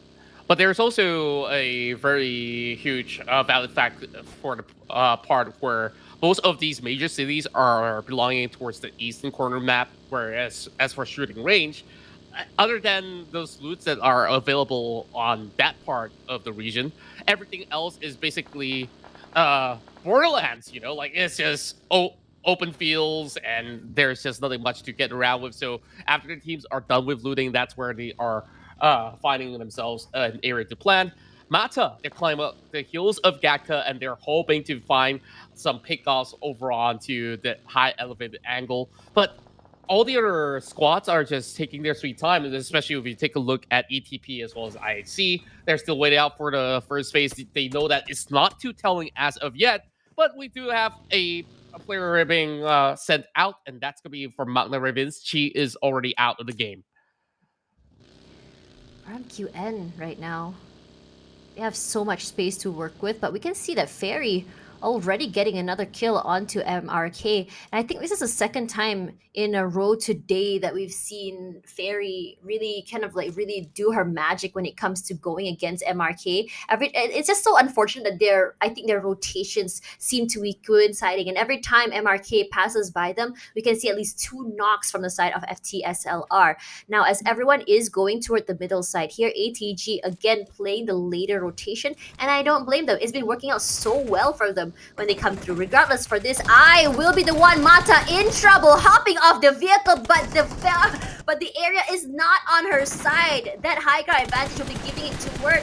Bam Bam. You can see Sarah as well caught out here, but Mayra B will be answering back there. Cosmo already picked out of the way. The rest of the members, she's trying to get a reposition there. Coming onto this high ground will give her all the information she needs. Not seeing anyone on the left side there, but unfortunately her nade does bounce off onto the other side. But it's okay. Try again. Will it be a Kobe is the question. Not quite. Not hitting anyone just yet. But the thing about Mata is that their trigger discipline is so good. They hold on to their position for a long time, not over and setting, not pushing out too much, and they will be willing to wait for a while. Nene needing to do a whole lot of work here, not being able to resuscitate her fallen members just about yet. But Needy is the next one to be picked off from inside of Magna Ravens, while Nene still looking for an entry point where they're hoping to challenge I-Team overall, and they do get a lot of damage done towards the side of Eevee holding the line, but this is where they find both of the members, and that's where a 1-for-1 happens. Stella's the only one left, though. Can Mata make this one work, where they are basically wrapping things around from this crossfire that they've set up, and they finally find an angle. The entirety of I-Team will be set off of this match, and we do thank them for joining the FSL Mobile Open.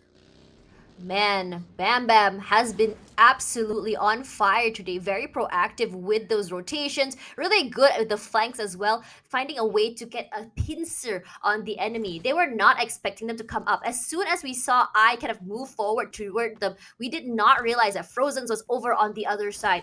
Basically, using their 2 teammates as a distraction was the greatest way to get a crossfire onto them from the top side. Regardless, now Mata has this entire, I would say, terrain in their favor, giving them a bird's eye view of not only ruins, part of Gatka Hospital, as well as anyone rotating from the side of Georgiopol as well. So this can be very, very scary if they don't play it right. Meanwhile, if you look at the other members here for FTSLR, they're going to be rotating inside. You do hear the sound of like bullets whizzing past them, but it's in a situation when you look at FTSLR, that has never really deterred them. And for some reason, they're sort of like, you know, the main protagonist has a plot armor, right? Every time someone shoots at them, it's very rare for them to get knocked out of the game or even get super damaged. Well, true enough, but nobody is a super heroine in this point of time where anybody out there who's taking too long of a peek might just actually be picked off. Same goes to Victoria, that's just received a little bit more attack. But I see after that slow rotation, they're hoping to get this challenge through. Mata, who have already gotten themselves 4 pointers up ahead, does have a little bit more preparation, especially from the stocks that has been left by some of the members of I-Team Hunters early on. But we see a little bit more casualty happening as Damrem goes in for a little bit more of a challenge over the northern point of the section. Mikasa now going down over the lower end of the hill, trying to find a different angle to approach Mata instead. And we'll definitely have to see what Xena could possibly pull up, as this is where it's a little bit of a gridlock over the Mount Gatka side. But going back into the drawing board for some of the teams out there, 6 elimination points have already been gathered by the members of Damrem, and they've been able to flush many of them out.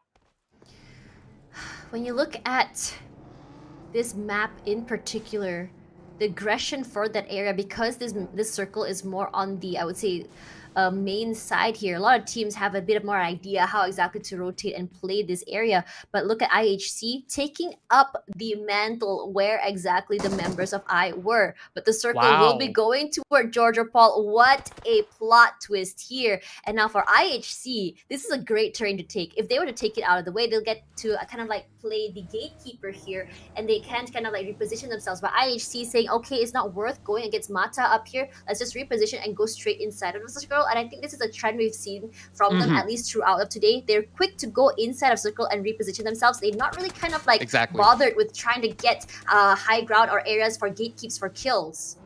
But then again, this is such a vast playing field inside of Georgia Pole. You still have the northern section and The keep in southern mind, section. There's like what 35% of this part of the map that's currently covered with water. Some of these teams might be forced to swim as well if they can't find themselves covered, especially once they manage to go in for certain rotations, as you are already witnessing. DPD, they know that they have a fair shot to be crowned as the champions of this tournament, and therefore they're taking very slow measures in this matchup where they're still on the outskirts while other teams are still figuring it out. But majority of the teams, they're playing from the southern side. And DBD, they have a hunch that this is going to happen. Probably the best way to deal with this is to cut through roads up, go into the northern section, and then find avenues from there on. But now shots are being fired, and many more teams are entering the city of South Georgia Pole, while over the top side,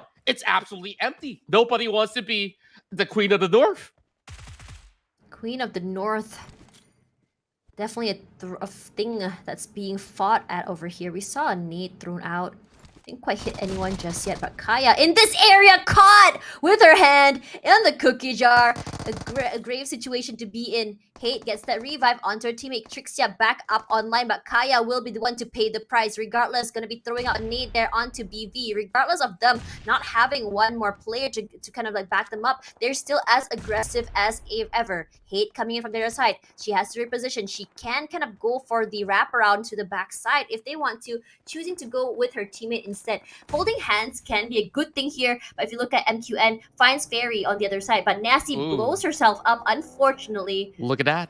SR, man. they're also driving past. Scarlet Roses might just be the ones that will be making a difference in this battle, but instead they looped around the corners instead just to get themselves into a deeper portion of the circle. And they're the only team that decides, hey, if we want to cut across into its northern side, we could find the bridge that's left available. So currently, there's just many of all these teams still scratching their head to figure out what's the best play to be made Nino. here, while Nino just soaking up a little bit of damage. More and more of all these teams are just trying to punish them, but teams are just forced to make another drastic rotation, and this is what I've talked about. Nobody wants to play up in the north, and now they are being forced into this area.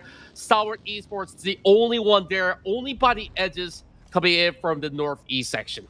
You know what's even more insane? I feel like I cursed this map. I said, oh, everyone knows how to rotate because this is a circle, a usual central circle that you're used to seeing. And then suddenly this circle just gives us a curveball going up to the north side of Georgia Pole where no one is there. And now those are the southern side. Either you have to do a long rotation toward the eastern side or you have to swim over. And hopefully, just pray to God you don't have to swim over because that's the way you get shot out in the water. It's going to be a fishing game for them. Regardless of this, from the northern side here, which is ATG, they have a really good rotation coming through. They have the full northern side in their area. They can play with the terrains if they want to. And so far with 0 eliminations, they've been playing it very safe. Yeah, and also for the fact that SR has gotten that direct access, they didn't manage to basically set up a trap by the bridge. That could basically benefit them a whole lot more, while Stalwart Esports got caught in the crossfire once again, where more teams are moving by. ATG, a top contender in this playing field, is looking for those fakes. Asteria have yet to secure their first number for now, but Mata, just arriving to the scene, will be met with a little bit more of a open field terrain that they will have to cover up if they really want this gatekeep to be put into effect.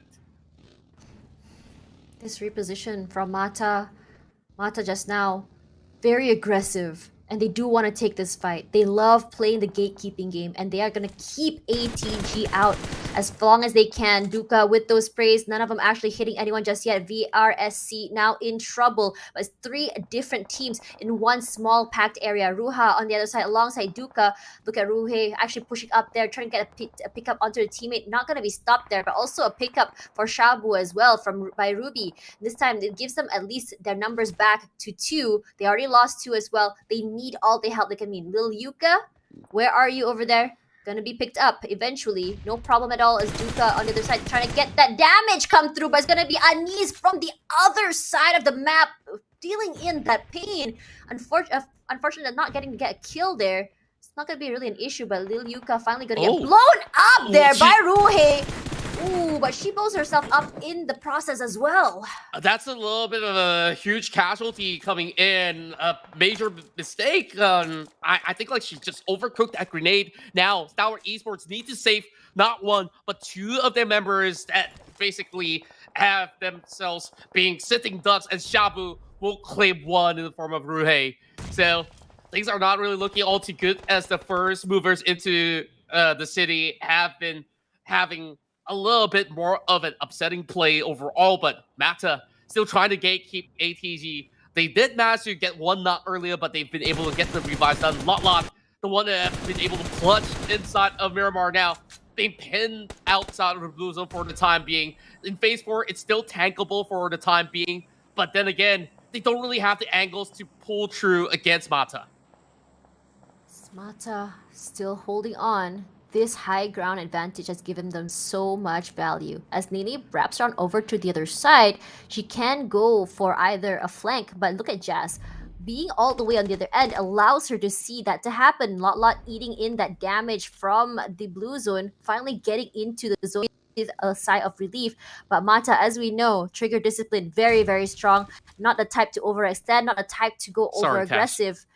I noticed something that's a little bit peculiar. 2 packages in the water, and look at that. FTSLR is actually taking a swim. She's actually doing it? Oh my god! All of them are actually doing it. So they're not using any form of vehicles, but the problem is this. Even though they are really stacked up, can they actually get past 3 of these teams? I see DBD as well as Scarlet Rose. Overall, like there is a little bit more of an entry, but there's not exactly a circle that's gonna be safe for them. Oh yeah, it's not a great situation to be in. So long as no eyes are on the water, they can be safe. But getting into the circle though might be an issue, because as you go toward Georgia Paul, the southern side here, with so many different buildings, you have to assume that every single building will have someone inside. So you're gonna be spending so much time trying to figure out where exactly everyone's gonna be. You can see where SR immediately gonna go toward the southern side. They want to take control of as many of those, I would say, compounds as possible, and having these compounds allow them to kind of zigzag and flow through the area as much as they want. For STE as well as ETP, they're having a fight on the other side, but Mata still, we're gonna see they're still in that Mexican standoff with the other team. Nene does get knocked down here. Bam Bam gonna immediately reposition herself. You know what? Gonna go down toward the other side. Cosmo now in trouble as well as Nene again. He lobbied Bam Bam all alone. This is a very grave situation. They wanted to be the gatekeepers, but what happens when the gatekeepers are getting shot at from so many different angles? Bam Bam so very low as ATG that comes up on top. And they will be able to claim 3 partners all throughout that long standstill that they've had. And ATG have been very patient on this approach. Now they're the ones to be able to conquer the northern region. But here comes another team driving by, and it's going to be 18 plus that have left the city of Northern Georgia Pole, and they are also met with a little bit more of a retaliation coming from a singular target. And that's Stalwart Esports hiding inside a smoke. Duka with only 1 HP left. That will be secured by Liz nonetheless. For ETP, they're going to be watching this side of the circle. They're still holding on to the high ground terrain. Not sure if they're aware that ATG is on the higher area. I think they do know. They have their sights set on it. Susu on one end, trying to go forward. They're giving some space or at least some cover to see, just actually come up on top to at least to closer to them. But as the circle pulls up to the northern side, this is not a great situation to be in. Moving forward, how are you going to move into the circle? Because if you see where the circle is right now, it's just the fields. It's just an open space where all these teams, they just really have to wait it out until they find somebody else planting themselves in directly in the middle. That's where I would say ATG, they will benefit from these high heels. ETP, they are looking to be the first movers into the circle, and they have finding themselves a little bit of a spot. But Mivix, she's currently caught in between members of the side of a ATG overall, and the series is just holding them back. But just look at the south side. All the teams inside the city, they just don't know how to play this one out because Oh man, they Jess. are out of vehicles. They have to go on foot. Only a few of them have the opportunity to do so, and that's going to be HIC. But even Sora is getting tagged by ATG.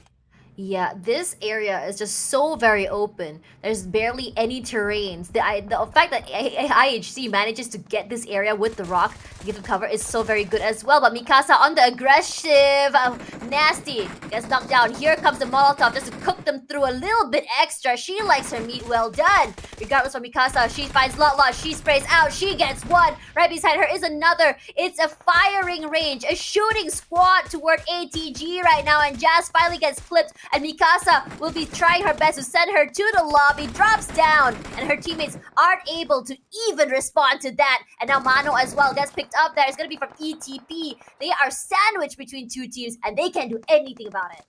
And Mikasa has been so sharp, she's managed to claim herself 3 points throughout this run inside of Erangel, and just having this whole overview of the spot of the kill. So where exactly can ATP go from this point around? So Asteria, they're definitely on that gridlock. They can't exactly leave for the time being. And ETG, all they can basically do is to push forward to look for Sticks, who's currently all alone. 7 points in for the Vietnamese squad. ETP, AT Plus is just hunting out for another one. But Sticks will find a little bit more of a refuge, but not for long though, as they're approaching into the scene. Mivix just trying to storm them out of the way, and Sticks will eventually bow out. A great attempt, and now only 4 more teams remain in the final round of the FSL PUBG Mobile Open.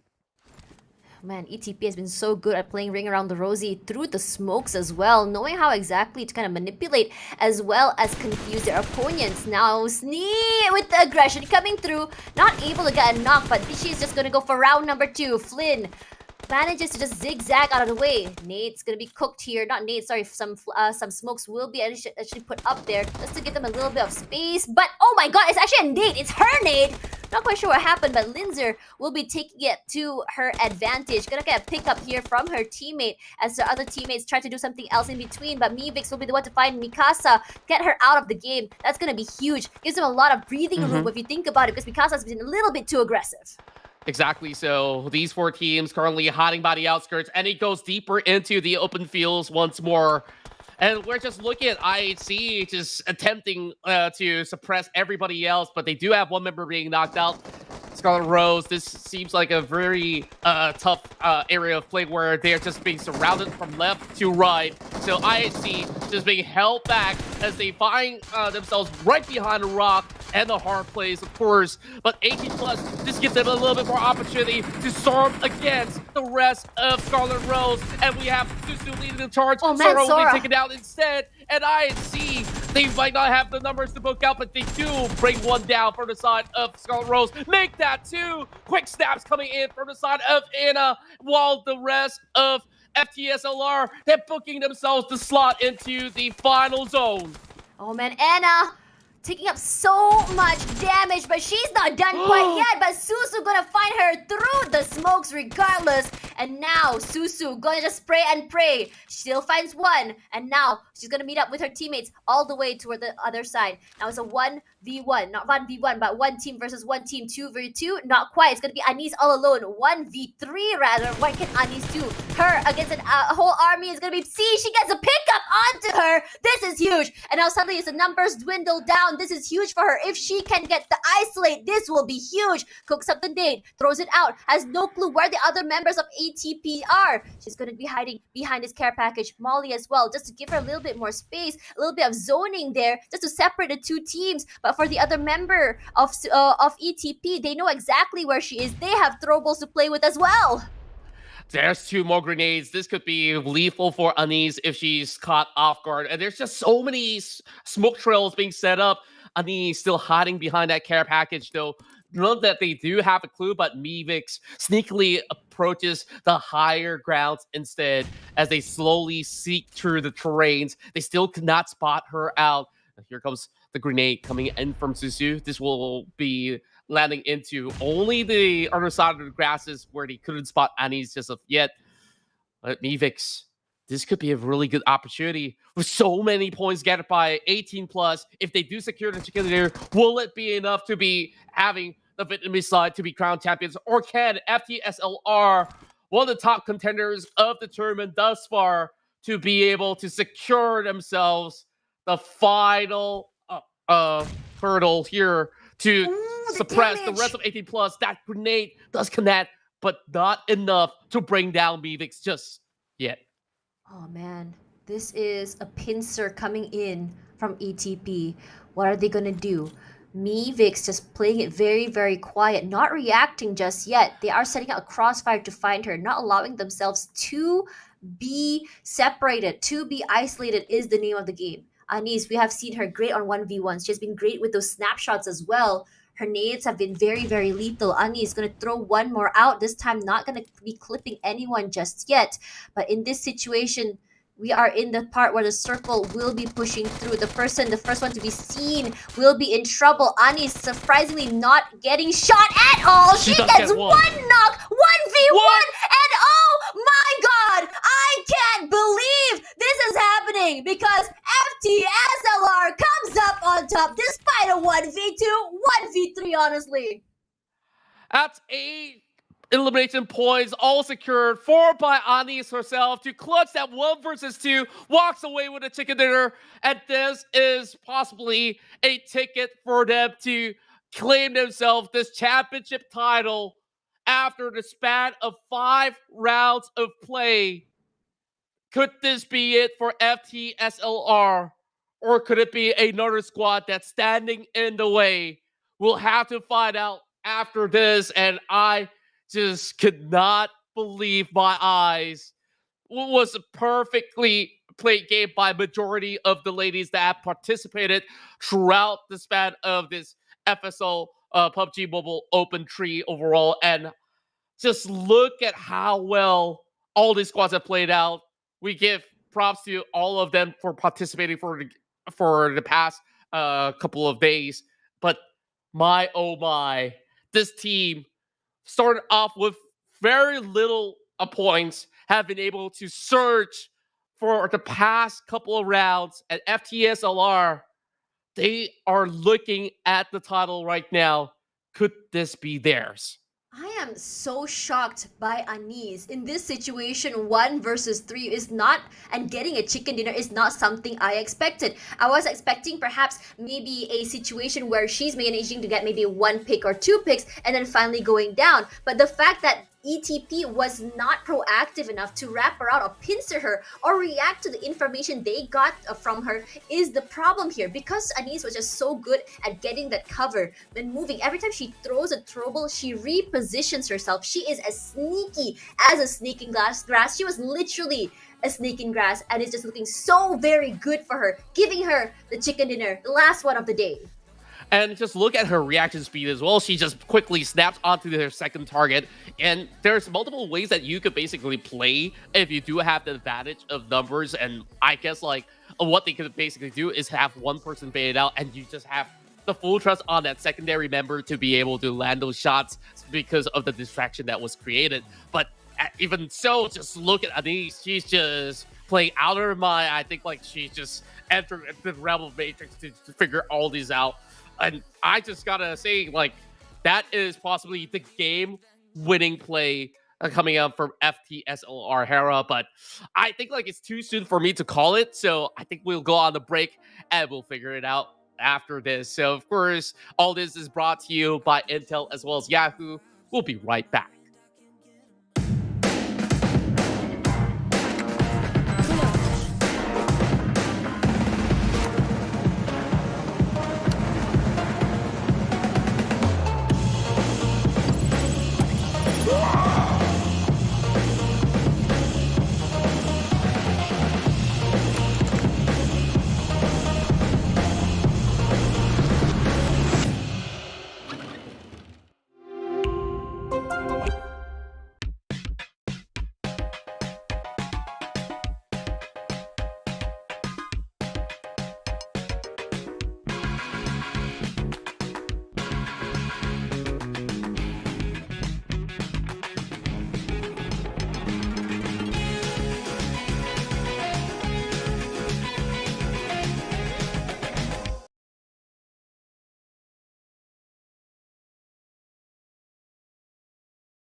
No matter how hard I try, I need you and your heart next to mine. Yeah, I'm all about keeping it you and I. When you're here, you spark chemical reactions. Your aura strikes like lightning. Got no words, I'm just drowning in attraction. Only one way to describe it. It's electric, can you feel it? You got the only touch that takes me high. It's electric, I'm up in my feelings. Got double vision 'cause of you tonight. It's electric.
There's no doubt, gotta get out of this small town. You took my heart from me, now you're everywhere I see. Set me free, let me fly, let me find new kinds of highs. We're just wasting here, waiting for another year. We both know the score, we've been here once before. So many words unspoken, you took my heart, it's already broken. You don't have to wait, I can take the pain. I will surrender, let me go on a new adventure.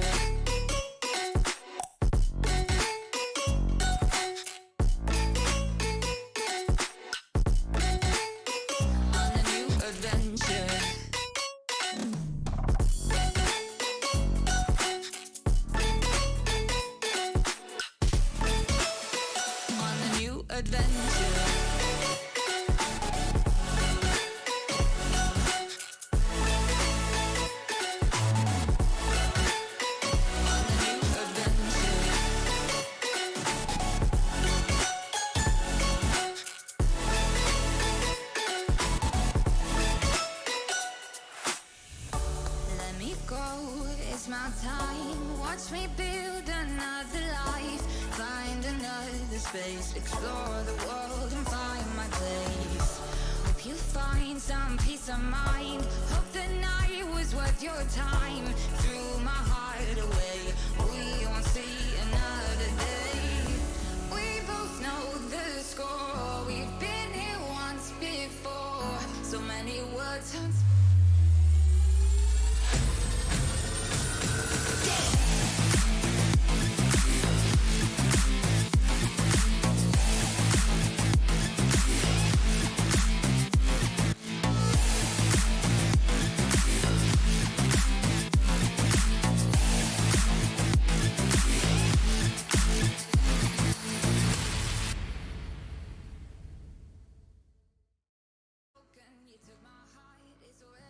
Welcome back, everyone, to the FSL PUBG Mobile Open 3. This is brought to you by Intel as well as Yahoo. I'm Tashbunny alongside Qontra, and we have come to the final segment of today's tournament, which is to find out who exactly will be wearing the crown and moving on to the next part of the scene. That's right. All our queens have fought really hard for the past couple of days, and well, try to say yesterday as well as today. But of course, we thank them for joining and with all the fun that we've had so far throughout the weekend. So I hope that we'll be also seeing them in the future PUBG Mobile Opens as well. So this is the moment that we've all been waiting for, the standings, to see who's going to be the biggest winners. And here we go. FTSLR Hera, after securing their final chicken dinner in round 5, they are now the top team and the queens of the PUBG Mobile Open Tree. This is really exciting with 71 points, putting themselves 9 points ahead of ATG Asteria, who's out here with 62 points. And if you see the stirps of across the board, only round 1 and round 3, FTSLR Hera were not able to come out on top, but the rest, consistency is key. Now for third place, IHC Goddess making it up to 50 points at third place. DVD Rubies with 48 points, tying themselves up with 18 plus ladies at 5th place. DM Ram at 6th place with 42 points, alongside Stalwart Esports at 7th place as well. And last but not least, Scarlet Roses make their way to 8th place with a whole 39 points. And looking at these teams here, these are the names that we were actually seeing a lot throughout today, in terms of how they play, in terms of consistency, aggression, as well as punishing missed positions from the other team. Congratulations to all of these teams making it to the top 8. That's right. And of course, we do love to see them in the next one as well. So congratulations yet again from myself as well. I've been following their journey from the group stages and now seeing them grow over this span of a day's difference. Like, this is definitely a huge step of improvement for many of all these teams that have been able to finally seek their glory by the end of it all. So of course, all of this comes down to the end, where we're just gonna be thanking all of you guys for joining us here in the FSL PUBG Mobile Open Tree. Tash, is there any last words before we wrap this one up? I'm really excited to see more of these ladies come up on top here. FSL has been giving such a great space for the ladies to really show off their skills and get immersed in the world of competitiveness. On this level, as we go from country to country, it also shows a different sort of gameplay and game style from different parts of the world. Regardless, this is the end of today's tournament. I'm Tashbunny alongside Qontra. This was the FSL PUBG Mobile 3, brought to you by Yahoo and Intel. And hopefully, we'll see you guys in the next one. Have a good one, everyone. Goodbye!